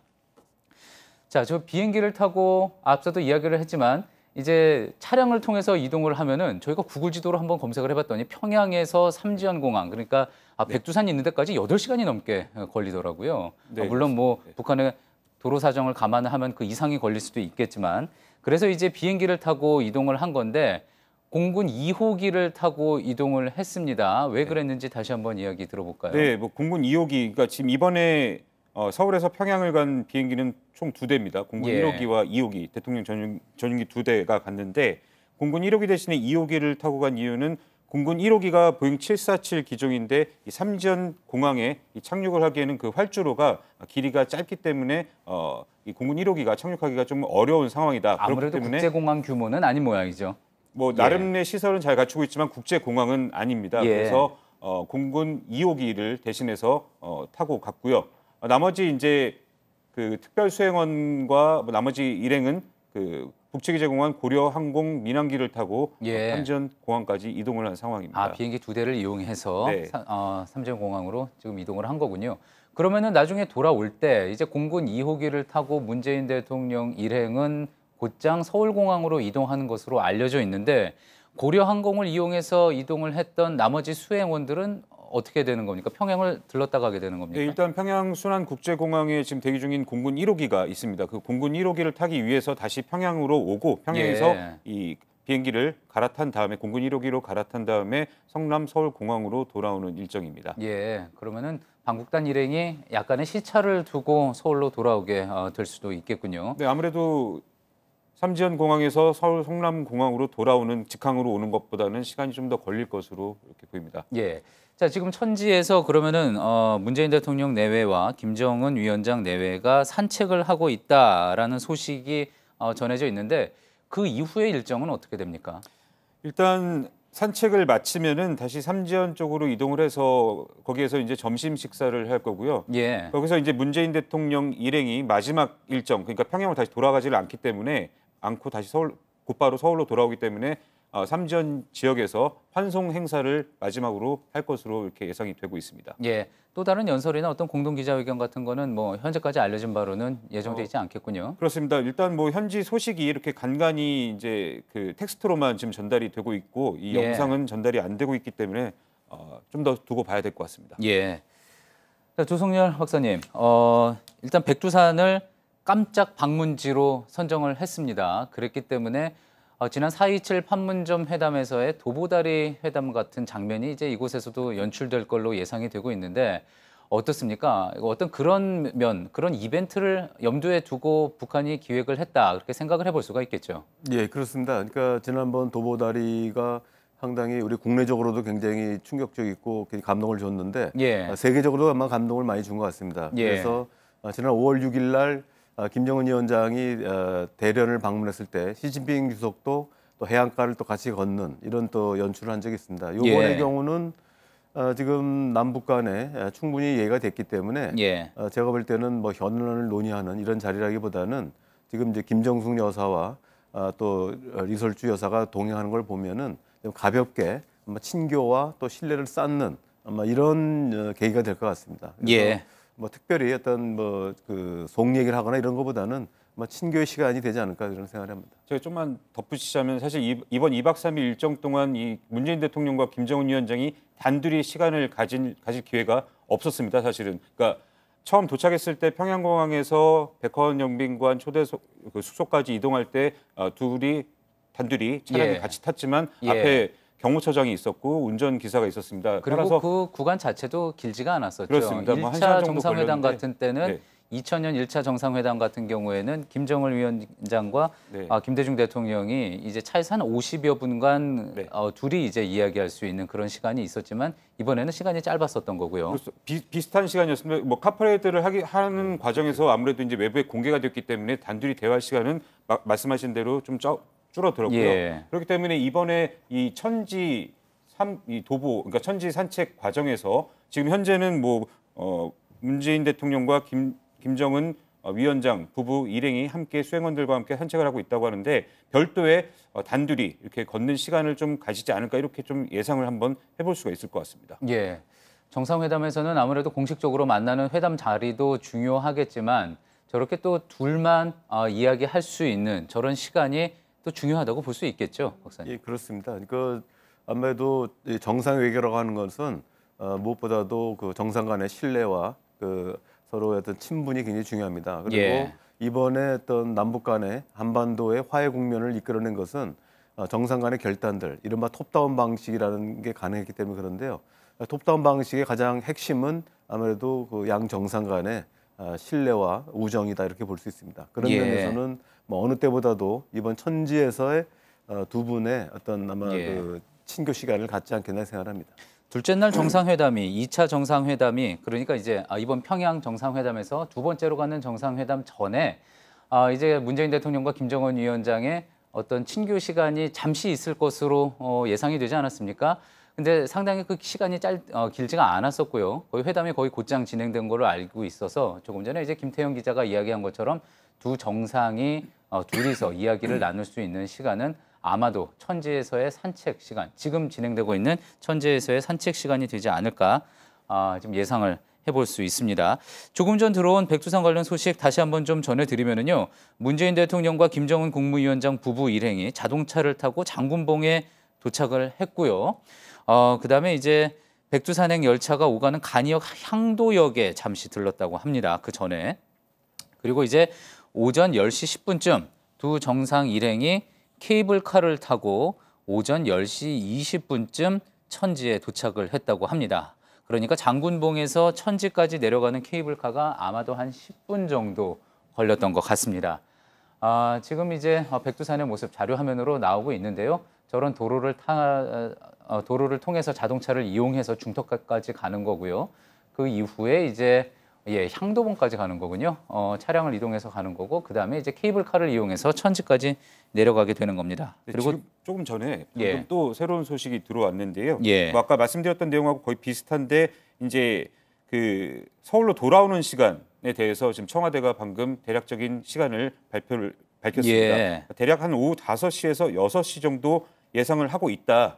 하지만 이 확답을 할 수 있는 상황은 아니다. 왜냐하면 또 현지 사정을 또 봐야 되기 때문에 예. 일단 지금으로서는 오후 5시에서 6시쯤 이제 문재인 대통령 일행이 돌아올 것으로 예상이 되고 있고 예. 아까 말씀드린 대로 문재인 대통령과 공식 수행원은 공군 2호기를 타고 삼지연 비행장을 바로 출발해서 성남공항으로 직항로를 이용해서 오는데 나머지 그 특별 수행원 등은 공군 1호기를 타기 위해서 평양에 들렀다 와야 되는데 당연히 시차가 발생할 수밖에 없지 않겠습니까? 근데 예. 지금 비슷하게 도착할 수 있도록 계획을 하고 있는데 이 역시 예측하기 어려운 상황이다라고 얘기를 했습니다. 그리고 현지 영상을 되도록이면 좀 저희가 빨리 보고 싶은 상황이잖아요. 근데 예. 현지 영상을 지금 언제 보낼 수 있다고 합니까? 현지 영상을 여건이 된다면 현지에서 백두산 현지에서 송출을 한번 해보겠다라고 이렇게 하고 있는데 예. 불가능하면은 오후 5시나 6시 성남공항에 돌아온 뒤에 예. 이제 저희가 그 파일을 직접 들고 와서 그렇습니다. 서울로 돌아와서 이제 저희가 네. 확인을 할 수가 있는 네, 거겠군요. 그렇게 될 것 같습니다. 예. 그래도 저녁 뉴스룸 시간에는 맞춰서 저희가 준비해서 보여드릴 수 있을 것 같습니다. 예, 지금 이렇게 계속 백두산 저희 그 방북단의 백두산 일정 그리고 이제 서울공항으로 돌아오는 일정에 대해서 계속 소식이 속속 들어오고 있습니다.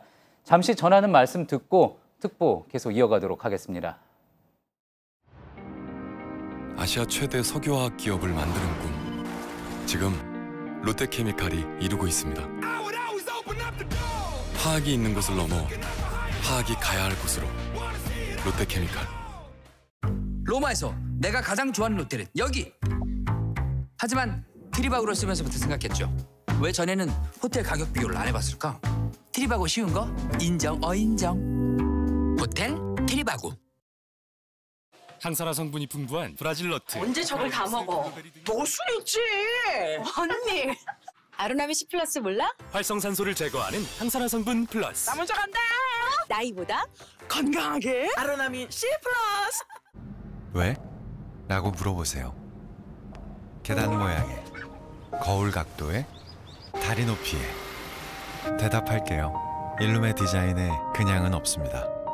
가구를 만듭니다. 일룸.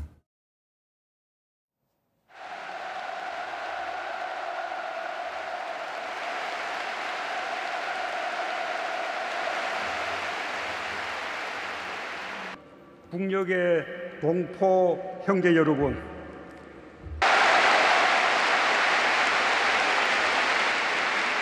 남쪽 대통령으로서 국무위원장의 소개로 여러분에게 전쟁은 없을 것이며 새로운 평화의 시대의 미래를 앞당기자고 굳게 예, 어젯밤 상황입니다. 어젯밤 능라도 5일 경기장에서 있었던 집단 체조 관람을 하고요. 그리고 이제 문재인 대통령이 15만 평양 시민 앞에서 연설을 하고 있는 모습입니다. 김태형 기자, 예. 어제 연설 내용을 한번 좀 정리를 해볼까요? 네, 뭐 당초 이제 공연 관람이 끝나고 한 1, 2분 정도 연설을 할 것이다 이렇게 예상이 되고 있었습니다. 그런데 실제로는 약 7분 정도 진행이 됐고요. 방금 화면에서 보신 것처럼 김정은 위원장이 문재인 대통령을 직접 소개했고 주요 발언들을 좀 정리를 해보자면 우리는 5천 년을 함께 살고 70여 년을 헤어져 살았다. 지난 70년의 적대를 완전히 청산하고 다시 하나가 되기 위한 평화의 큰 걸음을 내딛자고 제안한다.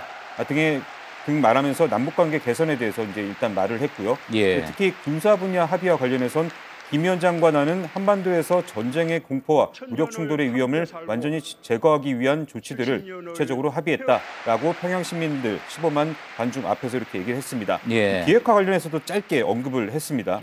아름다운 우리 강산을 영구히 핵무기와 핵 위협이 없는 평화의 터전으로 만들어 후손들에게 물려주자고 확약했다라고 이렇게 얘기했는데, 그러니까 이 북한 주민들은 이제 북한 매체들을 통해서 이제 간접적으로 제한적으로 이렇게 비핵화에 대한 내용을 접할 수 있었는데 문재인 대통령이 이 부분을 평양 시민들 앞에서 발언을 한 겁니다. 그렇겠군요. 김태형 기자가 조금 전에 이야기한 것처럼 북한 주민들 또 평양 시민들이 비핵화에 대해서 어떻게 진행이 되고 있는지, 어떤 의지를 가지고 있는지를 매체를 통해서만, 또 북한의 선전 매체를 통해서만 접할 수 있었을 텐데 남측의 한국의 대통령의 입을 통해서 직접 그 이야기를 듣는 기회가 됐을 거라고 봅니다. 조승렬 박사님, 어떻습니까? 어제 이제 연설 장면에서 이 부분을 좀 주목해야지 된다 하는 부분이 있을까요? 예, 특히 이번에 이제 평양 시민들 앞에서 예. 우리 민족에 대한 특징을 잘 설명했습니다. 우리 민족은 강하고 예. 우수하고 강하고 그리고 또 이거 평화롭게 살아야 되고, 그다음에 가장 이제 열렬한 지지를 받은 것이 우리 민족은 함께 살아야 됩니다. 예. 그래서 이때 이제 평양 시민들이 15만 명이 다 기립을 해가지고 열렬한 박수를 보냈습니다. 예. 상당히 이제 그 감동적이고 이제 가슴 뭉클한 장면을 볼 수 있는데 대표적인 게 이제 5천 년을 우리는 함께 살았고 70년만 헤어져 그렇습니다. 있었다. 예, 예. 그런 내용이었죠. 예, 예. 그런 부분들이 사실은 뭐 어떠한 뭐 비핵화 약속보다도 어찌 보면 더 그 중요한 약속이라고 생각을 하고요. 또 북한 입장에서 본다면 북한 지도자뿐만 아니라 북한 시민들조차도 북한 뭐 역지사지 해본다면 과연 핵을 포기하고 북한이 체제가 온전하고 살 수 있을까 하는 불안감이 있는 게 사실이었을 거라고 봅니다. 예. 이런 부분에서 우리 대통령께서 15만 평양 시민 앞에서 예. 또 김정은 위원장이 같이 있는 자리에서 우리는 이제 함께 같이 살자 이런 얘기를 했기 때문에 아마 북한에서도 예. 핵이 없더라도 정말 남쪽하고 평양을 살 수 있을 것 같다라고 하는 좀 확신을 갖게 된 계기가 되지 않나 생각합니다. 직접 얼굴을 볼 수 있다는 게 한번 직접 얼굴을 본다는 게 중요하지 않겠습니까? 그러니까 북한, 평양 시민들도 문재인 대통령, 남측의 대통령의 얼굴을 직접 보는 거니까 어떤 그런 차원에서 봤을 때 북의 수반인 김정은 위원장이 또 서울에 와서 또 서울 시민들에게 얼굴을 보여주는 것도 또 여러 가지 효과가 있을 것 같습니다. 그렇습니다. 사실 그동안에 북한의 지도자들은 남쪽에서 정상회담 하는 것 자체를 굉장히 좀 꺼려했습니다. 왜냐하면 남쪽의 여론이 북한에 대한 뭐 부정적 인식이 많기 때문에 상당히 거부감이 있었던 건 사실인데 이번에 이제 문재인 대통령께서 평양 시민 앞에 직접 서셨기 때문에 예. 아마 이런 부분들에 대해서 김정은 위원장도 서울에 올 수 있는 이런 용기를 얻지 않았나 생각합니다. 예. 사실 이번에 문재인 대통령이 평양 시민들과의 스킨십이 상당히 많았습니다. 처음 공항에 도착했을 때 이제 환영 행사를 할 때 평양 시민들이 나와서 이제 환영을 하지 않았습니까? 그때 평양 시민들 앞에서 90도로 인사하는 장면이 또 화제가 됐었고요. 그렇죠. 직접 가서 악수도 했었고 그렇습니다. 그다음에 네. 시민들에게 90도로 인사를 하는 네. 모습이 있었죠. 그리고 어제 이제 만찬이 대동강 수산물 식당에서 이제 있었는데 예. 이 김정은 위원장이 조금 늦게 도착을 했습니다. 한 예. 10여 분, 1, 20분 정도 늦게 도착했는데 당초는 김정은 위원장이 예. 내외가 안 올 것이다 그런 관측이 우세하지 않았습니까? 아무래도 일반 시민들과 어울리는 자리가 되기도 할 테니까요. 아무래도 그런 관측도 있었습니다. 그렇지만 어쨌든 환송 만찬이기 때문에 참석을 할 수 있을 것이다 이런 또 얘기도 있었고요. 실제로 예. 김정은 위원장 부부가 한 1, 20분 정도 늦게 왔는데 그 사이에 굉장히 문재인 대통령이 뭘 했냐면은 그 평양 시민들 그러니까 그 식당에 찾은 평양 시민들을 만나서 지금 이렇게 화면에 대화를 나오고 있는 예, 모습이군요. 이렇게 예. 대화를 하면서 뭐 본인이 왔으니 앞으로 더 여기 잘 될 거다 뭐 이런 얘기도 좀 하고 뭐 다양한 대화를 나누면서 스킨십을 하는 모습을 자주 볼 수가 있었습니다. 예. 지금 나오고 있는 화면이 어제 만찬이 있었던 대동강 수산물 식당, 평양 대동강 수산물 식당 모습입니다. 평양 시민들과 함께 식사를 하면서 이제 만나서 악수를 하고 이야기를 나누는 모습인데요. 대동강 수산물 식당은 이제 김정은 위원장의 지시로 만들어졌고 또 그리고 1층에 철갑상어 수족관이 있다고 하죠. 그렇습니다. 이 식당이 그러니까 문을 연 거는 7월 30일입니다. 불과 뭐 한 달이 조금 한 2달 가까이 됐는데요. 한 3층 규모로 되어 있다고 합니다. 예. 물 위에 떠 있는 이 배 모양을 형상화했다고 하는데요. 이 건물 자체가 예. 1층엔 말씀하신 것처럼 대형 수조, 철갑상어를 비롯한 다양한 이 물고기들이 있는 대형 수조가 있고요. 2층엔 전문 식당, 3층엔 뷔페식 식당 이렇게 있다고 합니다. 예. 그리고 2층과 3층 통틀어서 약 1,500석의 좌석이 이렇게 마련이 돼 있고 상당한 규모네요. 상당한 규모입니다. 예. 네. 그리고 이제 대중 식사실과 가족 식사실 등으로 구분이 돼 있는데 이 뭐 어떻게 이제 운영이 되고 있냐면 1층 수조에서 대형 수조에서 물고기를 직접 고른 다음에 요리 방식을 얘기하면은 2층 식당으로 가져다 주는 방식이라고 합니다. 예. 마치 우리나라 그 노량진 수산시장과 매우 흡사하게 예. 운영이 되고 있습니다. 주로 이제 취급하는 어종이 철갑상어 그리고 연어, 자라, 뭐 조개류 등이 있다고 합니다. 예, 철갑상어가 주로 다루는 어종이군요. 예, 어제 이제 오찬은 옥류관에서 있지 않았습니까? 네. 옥류관에서 이제 오찬을 진행을 하면서 이설주 여사가 남북 정상회담 때 판문점 4.27 정상회담 때 옥류관 냉면이 언급이 됐고요. 그래서 평양 냉면에 대한 인지도가 많이 올라갔고 네. 그래서 평양을 찾는 외국인 관광객들이 옥류관에서 냉면을 많이 찾는다 그런 이야기도 나왔었는데 이번에 이렇게 대동강 수산물 식당 이야기가 나오고 또 화면에 저렇게 공개가 전 세계적으로 됐으니까 아무래도 평양 입장에서는 북한 입장에서는 상당한 또 홍보 효과도 있을 것 같습니다. 그렇습니다. 김정은 위원장이 그 2차례 현지 지도를 갔는데 당시 어떤 얘기를 했냐면 평양을 대표하는 또 하나의 인민봉사기지가 되어야 된다 이렇게 언급을 인민봉사기지요. 그렇습니다. 예. 일종의 뭐 대형 음식점을 이제 얘기하는 북측의 어떤 그런 용어인 것 같은데요. 예. 예, 그렇게 얘기를 한 적이 있습니다. 예.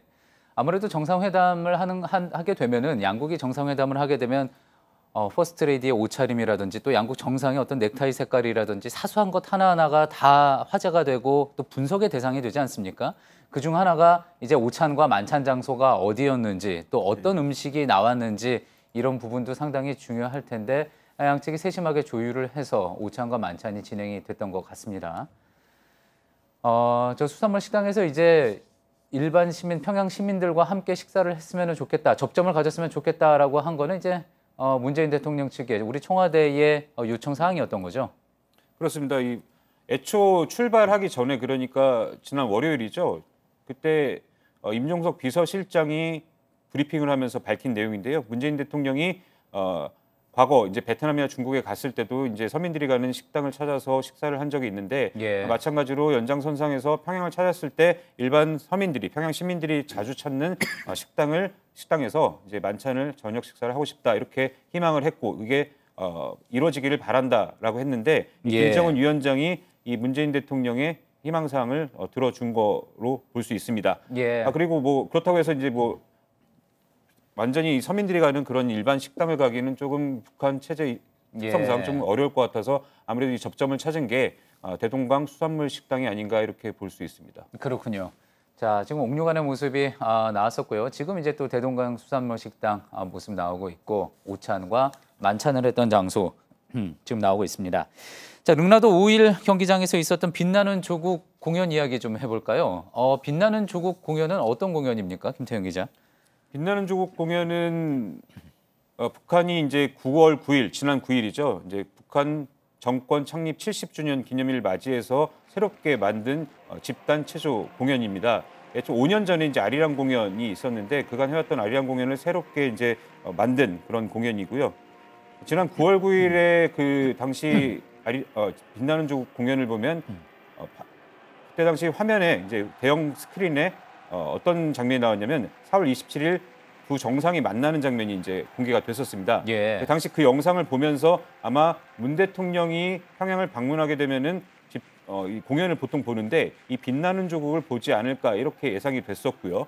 다만 이제 9월 9일에 이제 했던 공연의 경우에는 이제 아무래도 체제의 어떤 그런 색깔이 북한 체제의 색깔이 들어갈 수밖에 없으니 이번 공연의 경우에는 1시간 반보다 30분 줄어든 1시간을 줄었고 아마 그런 체제의 어떤 색을 좀 많이 뺀 그리고 대신해서 문재인 대통령을 환영하는 그런 문구라든지 그런 메시지가 많이 담겼다고 이렇게 전해지고 있습니다. 예, 알겠습니다. 자, 조성열 국가안보전략연구원 선임연구위원과 또 이야기를 나누고 있는데요. 자, 이제 그러면은 평양 공동선언 이야기 한번 좀 해보겠습니다. 공동선언문이 과연 발표가 될 것이냐, 그냥 합의서 정도로 이번에는 서명이 될 수도 있을 거다 그런 예상도 있었는데 공동선언문이 나왔습니다. 아무래도 비핵화 부분에 대해서 직접 언급을 한 거라든지 또 앞으로 이제 양측이 같이 합의해서 시행해 나갈 부분들에 대한 강론들도 선언문에 담겼는데 가장 이제 아무래도 집중해서 또 전 세계가 이목을 집중하고 있는 그런 부분은 비핵화에 대한 내용이라고 볼 수가 있겠죠. 예, 그렇습니다. 사실은 이번에 중점적으로 다뤄진 부분은 남북 간의 군사적 긴장 완화 부분이 집중적으로 논의가 됐고요. 예. 그러나 국제적으로는 이제 비핵화 문제가 관심이 있기 때문에 비핵화 문제가 많이 중점 다뤄졌습니다. 근데 전체적으로 보면은 지난번 판문점 선언에서는 이제 3개조로 이루어졌는데 예. 이번에는 김정은 위원장의 답방을 빼면은 5개조로 이루어졌습니다. 그래서 남북 간의 교류 협력 부분, 또 인도적 사업 부분, 예. 그리고 민족 경제, 균형 있는 민족 경제를 개발하는 문제, 이런 문제들이 세분화돼서 남북 경협과 교류 협력 부분이 다뤄진 부분이 좀 특징적이다 이렇게 볼 수 있습니다. 예. 자, 이번 공동선언문 하면서 같이 이제 부속으로 합의서를 한 게 이제 군사 분야의 합의서였습니다. 이제 군사 분야의 합의서는 상당 부분 실무진들 간의 협의를 통해서 이야기가 어느 정도 조율이 돼 있는 상태였었는데 이번에 결국 합의서에 양쪽이 서명을 하는 것으로 또 마무리가 됐습니다. 이 부분은 또 어떻게 볼 수가 있을까요? 예, 지금 굉장히 세부적인 얘기 많이 나왔습니다. 기본적으로 한마디로 한다면 이제 불가침 합의다 이렇게 볼 수 있는데요. 예. 그동안에 남북 간의 군사적 충돌 요인이 됐던 부분들, 예를 들어 비무장지대에서의 군사 충돌을 막기 위해서 우선은 이제 그 공동 경비구역 JSA에서 이제 완전한 비무장화를 이제 약속을 했습니다. 예. 이거는 원래부터 이제 비무장 상태였었는데 이른바 독기만행 사건 이후에 경무장 상태로 지금 바뀐 상태입니다. 그래서 원래로 돌아간다고 볼 수 있고요. 두 번째는 이제 비무장지대가 남북으로 2km씩 떨어져 있게 돼 있는데 지금 서로 여기에 이제 지피를 설치해 놓고 있습니다. 이제 전방 초소죠. 그래서 이 부분을 이제 모두 철수하기는 좀 어려우니까 단계적으로 한다. 우선 이제 시범적으로 11개씩 철수하도록 돼 있습니다.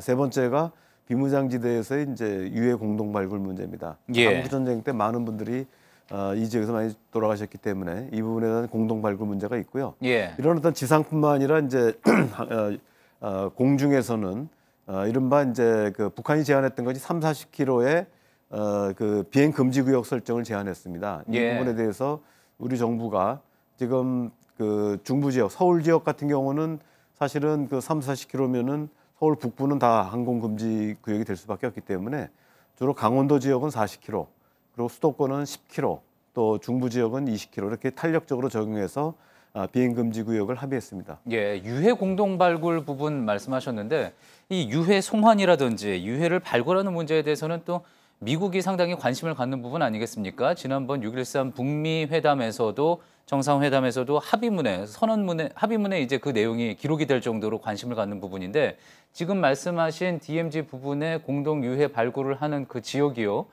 그 지역이 이제 뭐 당연히 이제 남북 군사들의 유해가 가장 많을 것이고 중공군도 1,300여 구 유해가 그곳에 있을 것으로 지금 예상이 되고 있고 또 미군 유해도 있고 프랑스군의 유해도 있고요.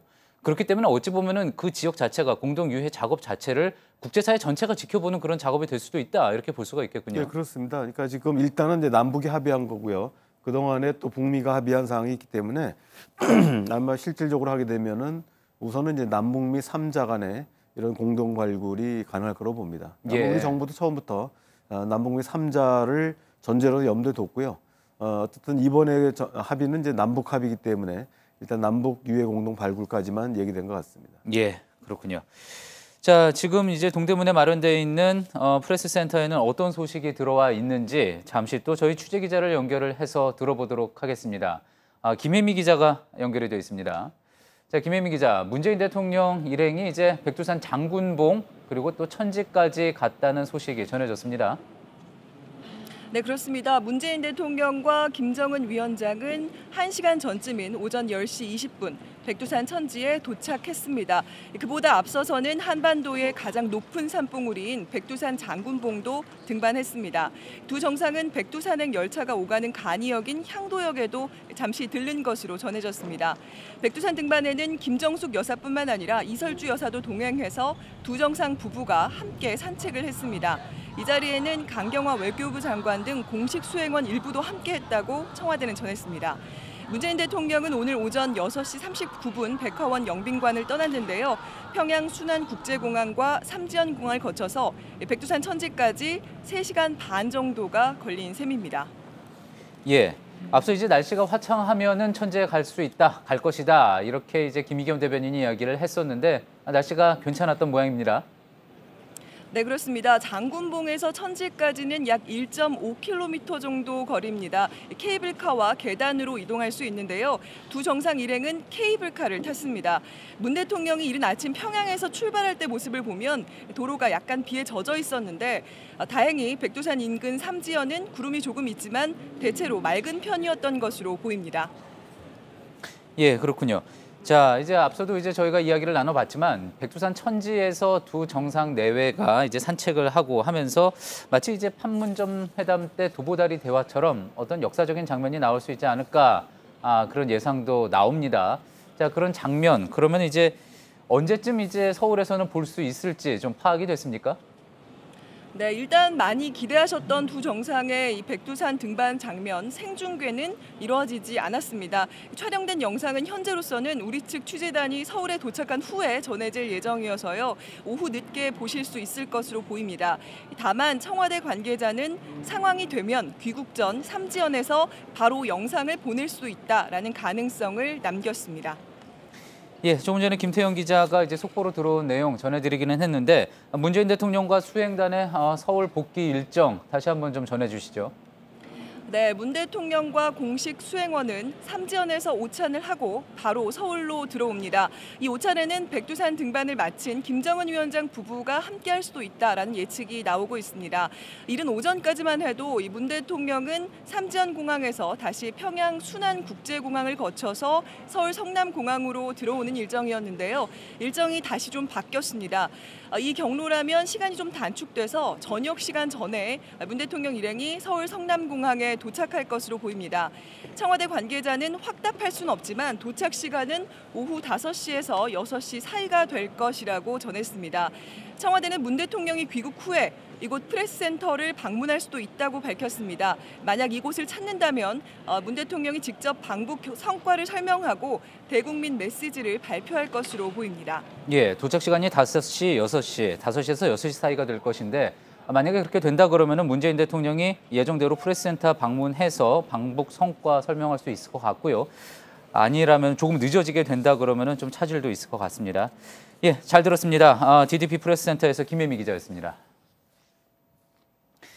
예, 조 박사님, 지금 왜 그랬는지는 모르겠지만 저희가 이제 그쪽에서 백두산에서 그쪽 기자들이 또 풀 기자들이 전해오는 내용을 지금 전해 듣고 있기 때문에 아주 정확한 내용을 알 수는 없습니다. 다만 천지를 이제 산책을 하는 자리에 문재인 대통령과 김정숙 여사 그리고 이제 김정은 위원장과 이설주 여사가 동행을 했는데 이 자리에 강경화 외교부 장관 등 공식 수행원도 함께 있었다 그렇게 이야기를 했습니다.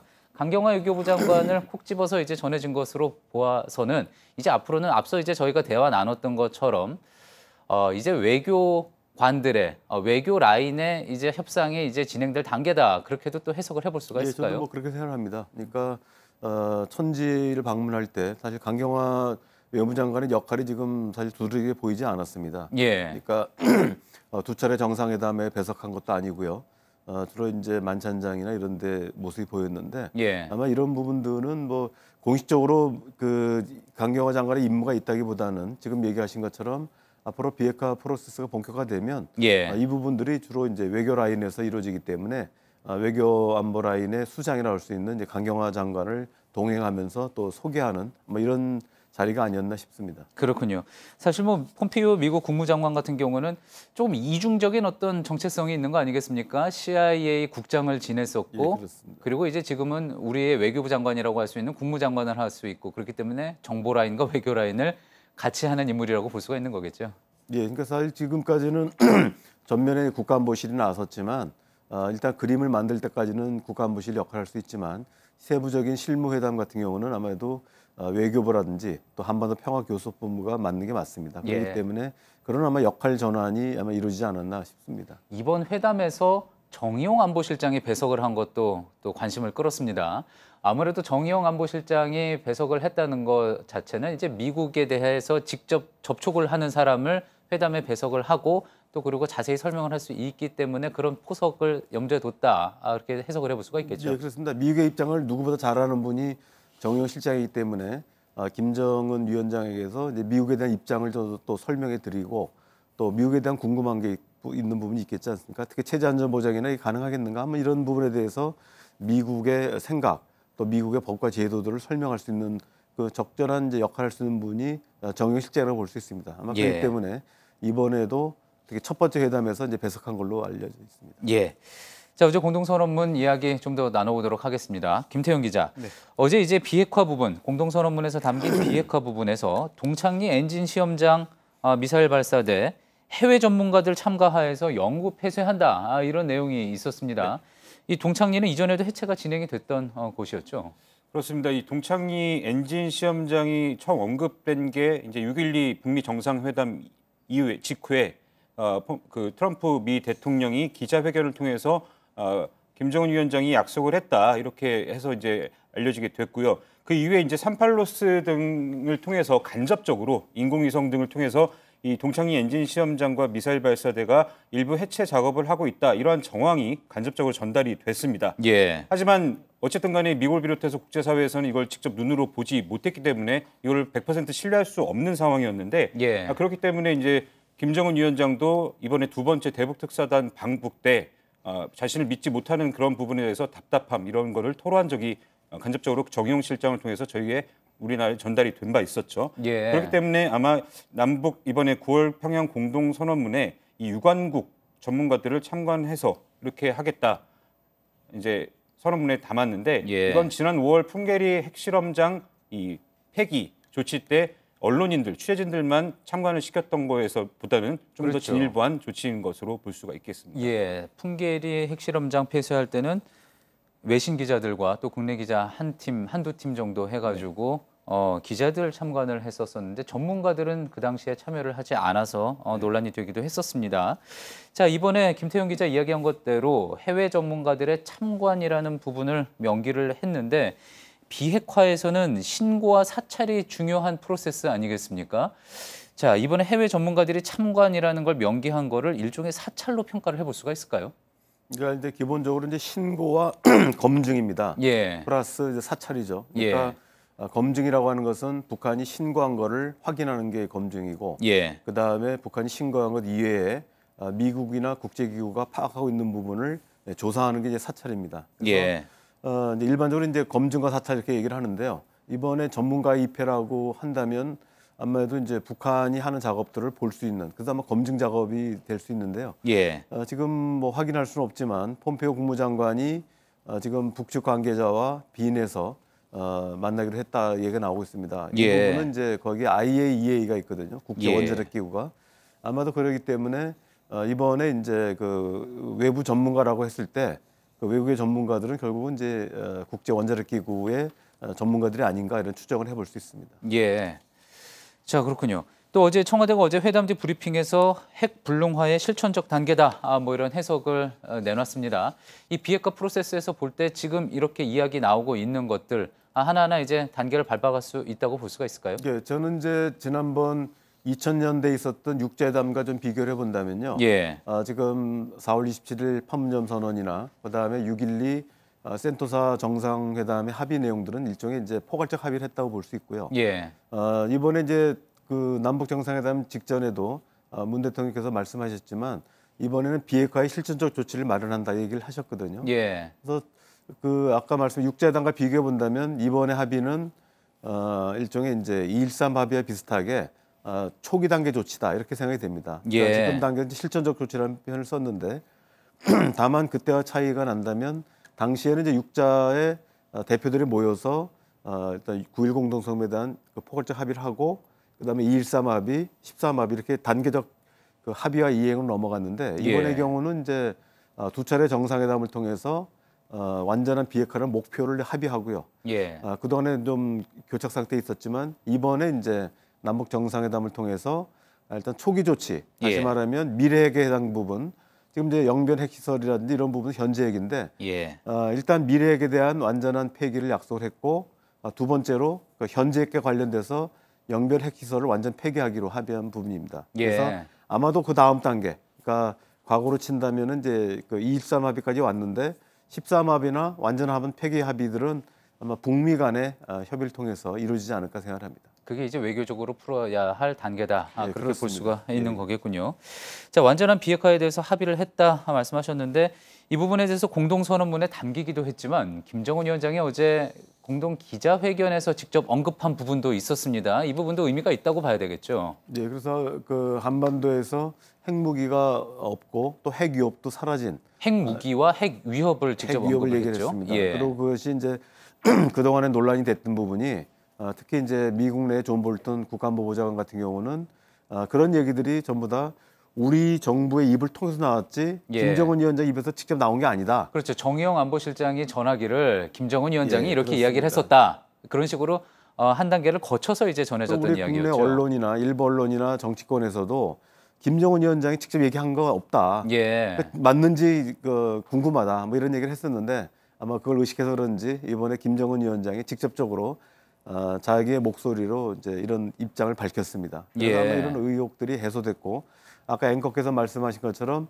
미국 내 조야의 분위기가 그렇게 이제 호전된 이유도 그런 데 기인한 것이 아닌가 생각합니다. 사실 이 부분이 더 좀 무게가 실리는 게 김정은 위원장과 문재인 대통령이 이 공동 기자회견을 할 때 이 생중계로 전 세계에 전달이 됐습니다. 그랬죠. 이 부분도 사실 녹화 중계로 했다면은 어떤 부분 북측에서 어떤 부분을 빼달라 이런 게 좀 요청이 들어왔을 수도 있으면서 이게 좀 달라질 수도 있었겠지만 생중계로 실시간 전달이 됐기 때문에 이게 더 큰 의미를 갖지 않을까 이렇게 좀 볼 수가 있겠습니다. 그렇겠군요. 자, 이제 다음 주 유엔 총회에서 그러면 한미 정상회담이 예정돼 있습니다. 자, 이 부분에서 그러면은 문재인 대통령과 트럼프 대통령은 어떤 이야기를 주로 나누게 될까요? 일단 이제 미래 핵에 대해서는 합의가 끝났기 때문에 그 다음까지라고 할 수 있는 이제 현재 핵 그리고 과거 핵 문제가 이제 집중 논의될 거라고 봅니다. 그리고 이제 아까 말씀드렸듯이 이제 신고와 검증 및 사찰 문제도 논의될 수밖에 없다고 봅니다. 아마 이 부분들은 이미 남북 간에 어느 정도 얘기가 된 걸로 알려져 있고요. 또 실제로 정의용 국가안보실장이 어제 평양에서 기자들한테 브리핑을 하면서도 실제로 합의된 내용 외에도 많은 내용들이 논의가 됐다 이런 얘기를 했습니다. 다만 이 문제들은 북미 협상의 과제이기 때문에 우리가 이제 그 과제를 넘겨줄 수는 있지만 우리가 그걸 까는 것은 도의가 아니다. 이렇게 얘기를 했습니다. 아마 이 내용 중에는 기자들 질문 속에서 그동안에 논의됐던 뭐 종전선언 문제도 포함되느냐 했을 때 당연히 포함된다 이런 얘기를 했고요. 종전선언 이야기 하셨는데요. 어제 공동선언문을 보면서 이제 많은 사람들이 또 관심을 가졌던 부분이 그리고 또 기자회견에서도 종전선언은 상당히 북한이 바라는 내용이기도 한데 종전선언이라는 단어 자체가 한 번도 언급은 안 됐습니다. 자, 이 부분에 대해서는 물론 이제 조건을 다룬 부분이 있었습니다. 어느 정도 뭐 조건이 제가 되면 볼 때는 북측도 세심한 세심하게 다룬 부분을 생각합니다. 사실 제가 공동선언이 채택되기 전에 아마도 종전선언 얘기가 안 나올 거라는 이제 전망을 한 적이 있습니다. 오히려 4.27 남북 정상회담 했을 때 판문점 선언에서는 종전선언 이야기가 명기가 됐었잖아요.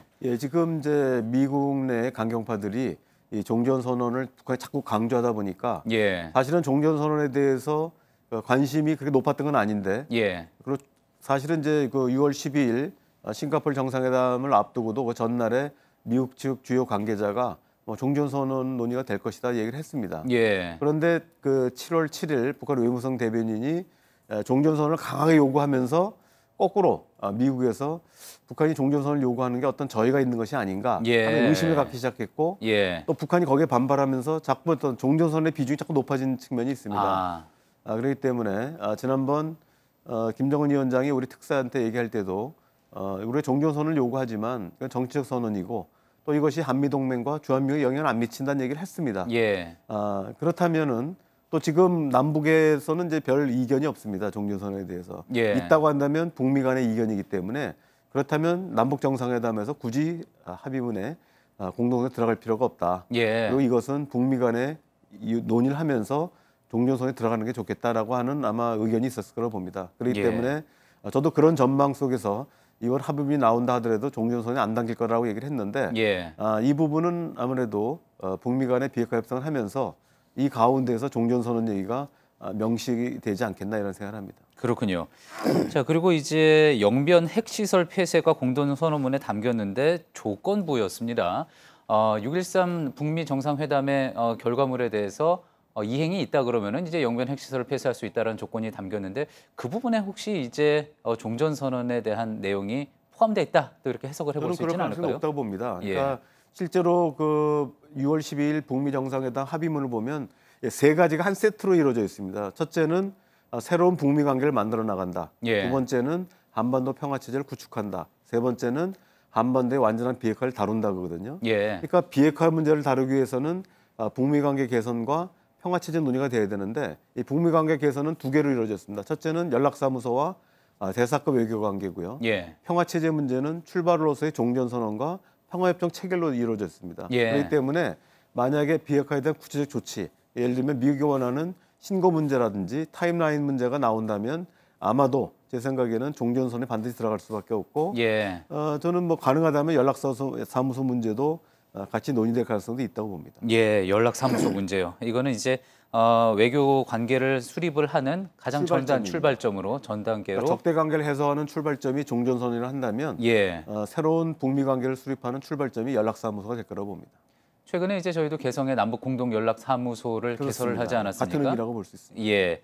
그리고 이제 미국 같은 경우에는 중국과 수교를 했을 때 베이징에 먼저 연락사무소를 개설을 했고 그게 결국 대사관으로 이어진 거고 네. 그렇기 때문에 평양에 이제 미국 연락사무소를 개설할 가능성 그런 어떤 논의도 될 수 있다 그런 말씀인 거군요. 충분히 가능하고요. 94년도 제네바 기본 합의 때 당시에도 평양과 워싱턴에 연락사무소를 설치하기로 했고 예. 또 그래서 사실 평양과 워싱턴에 그 부지 물색까지 그 당시 끝낸 상태였습니다. 예. 그래서 리비어 당시 이제 주한미 부대사가 예. 연락사무소가 만들어지면 초대 연락사무소장을 가기로 내정까지 된 상태였는데 최종적으로 이제 이루어지지 못했습니다만은 그런 논의가 있었기 때문에 만약에 이번에 잘 된다면 연락사무소 개설도 가능하다고 봅니다. 그렇군요.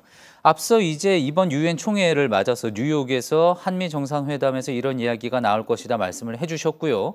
그리고 이제 폼페이오 미국 국무장관이 이용호 북한 외무상을 이곳에 초대를 했습니다. 그래서 둘 간의 만남도 진행이 될 텐데 폼페이오 국무장관과 이용호 외무상 사이에서는 어떤 이야기가 오가게 될까요? 지금 말씀하신 어떤 연락사무소 이야기라든지 아니면은 정전선언 이야기라든지 그런 정전협정이라든지 그런 것들이 종전선언이요. 예, 그러니까 그런 이야기가 나오게 될까요? 폼페이오 국무장관과 리용호 외무상은 이제 특대면은 아닙니다. 예. 지난번 ARF 아시아 지역 포럼에서도 만난 적이 있고요. 예. 아마 그래서 구면이기 때문에 뭐 좀 더 허심탄회 얘기할 수 있을 거라 보는데 아마도 지금 얘기하신 것처럼 일단은 이번 남북 정상회담에서 합의했던 이제 국제기구 감시하에 외부 전문가 감시하에 이제 발사대라는 이 문제가 이제 집중 논의될 거고 예. 두 번째는 이제 영변 시설의 폐기 문제와 관련된 논의가 될 거라고 봅니다. 예. 여기서는 이제 그 사찰과 검증 문제도 있고 또 하나는 이제 지금 앵커가 얘기하신 대로 예.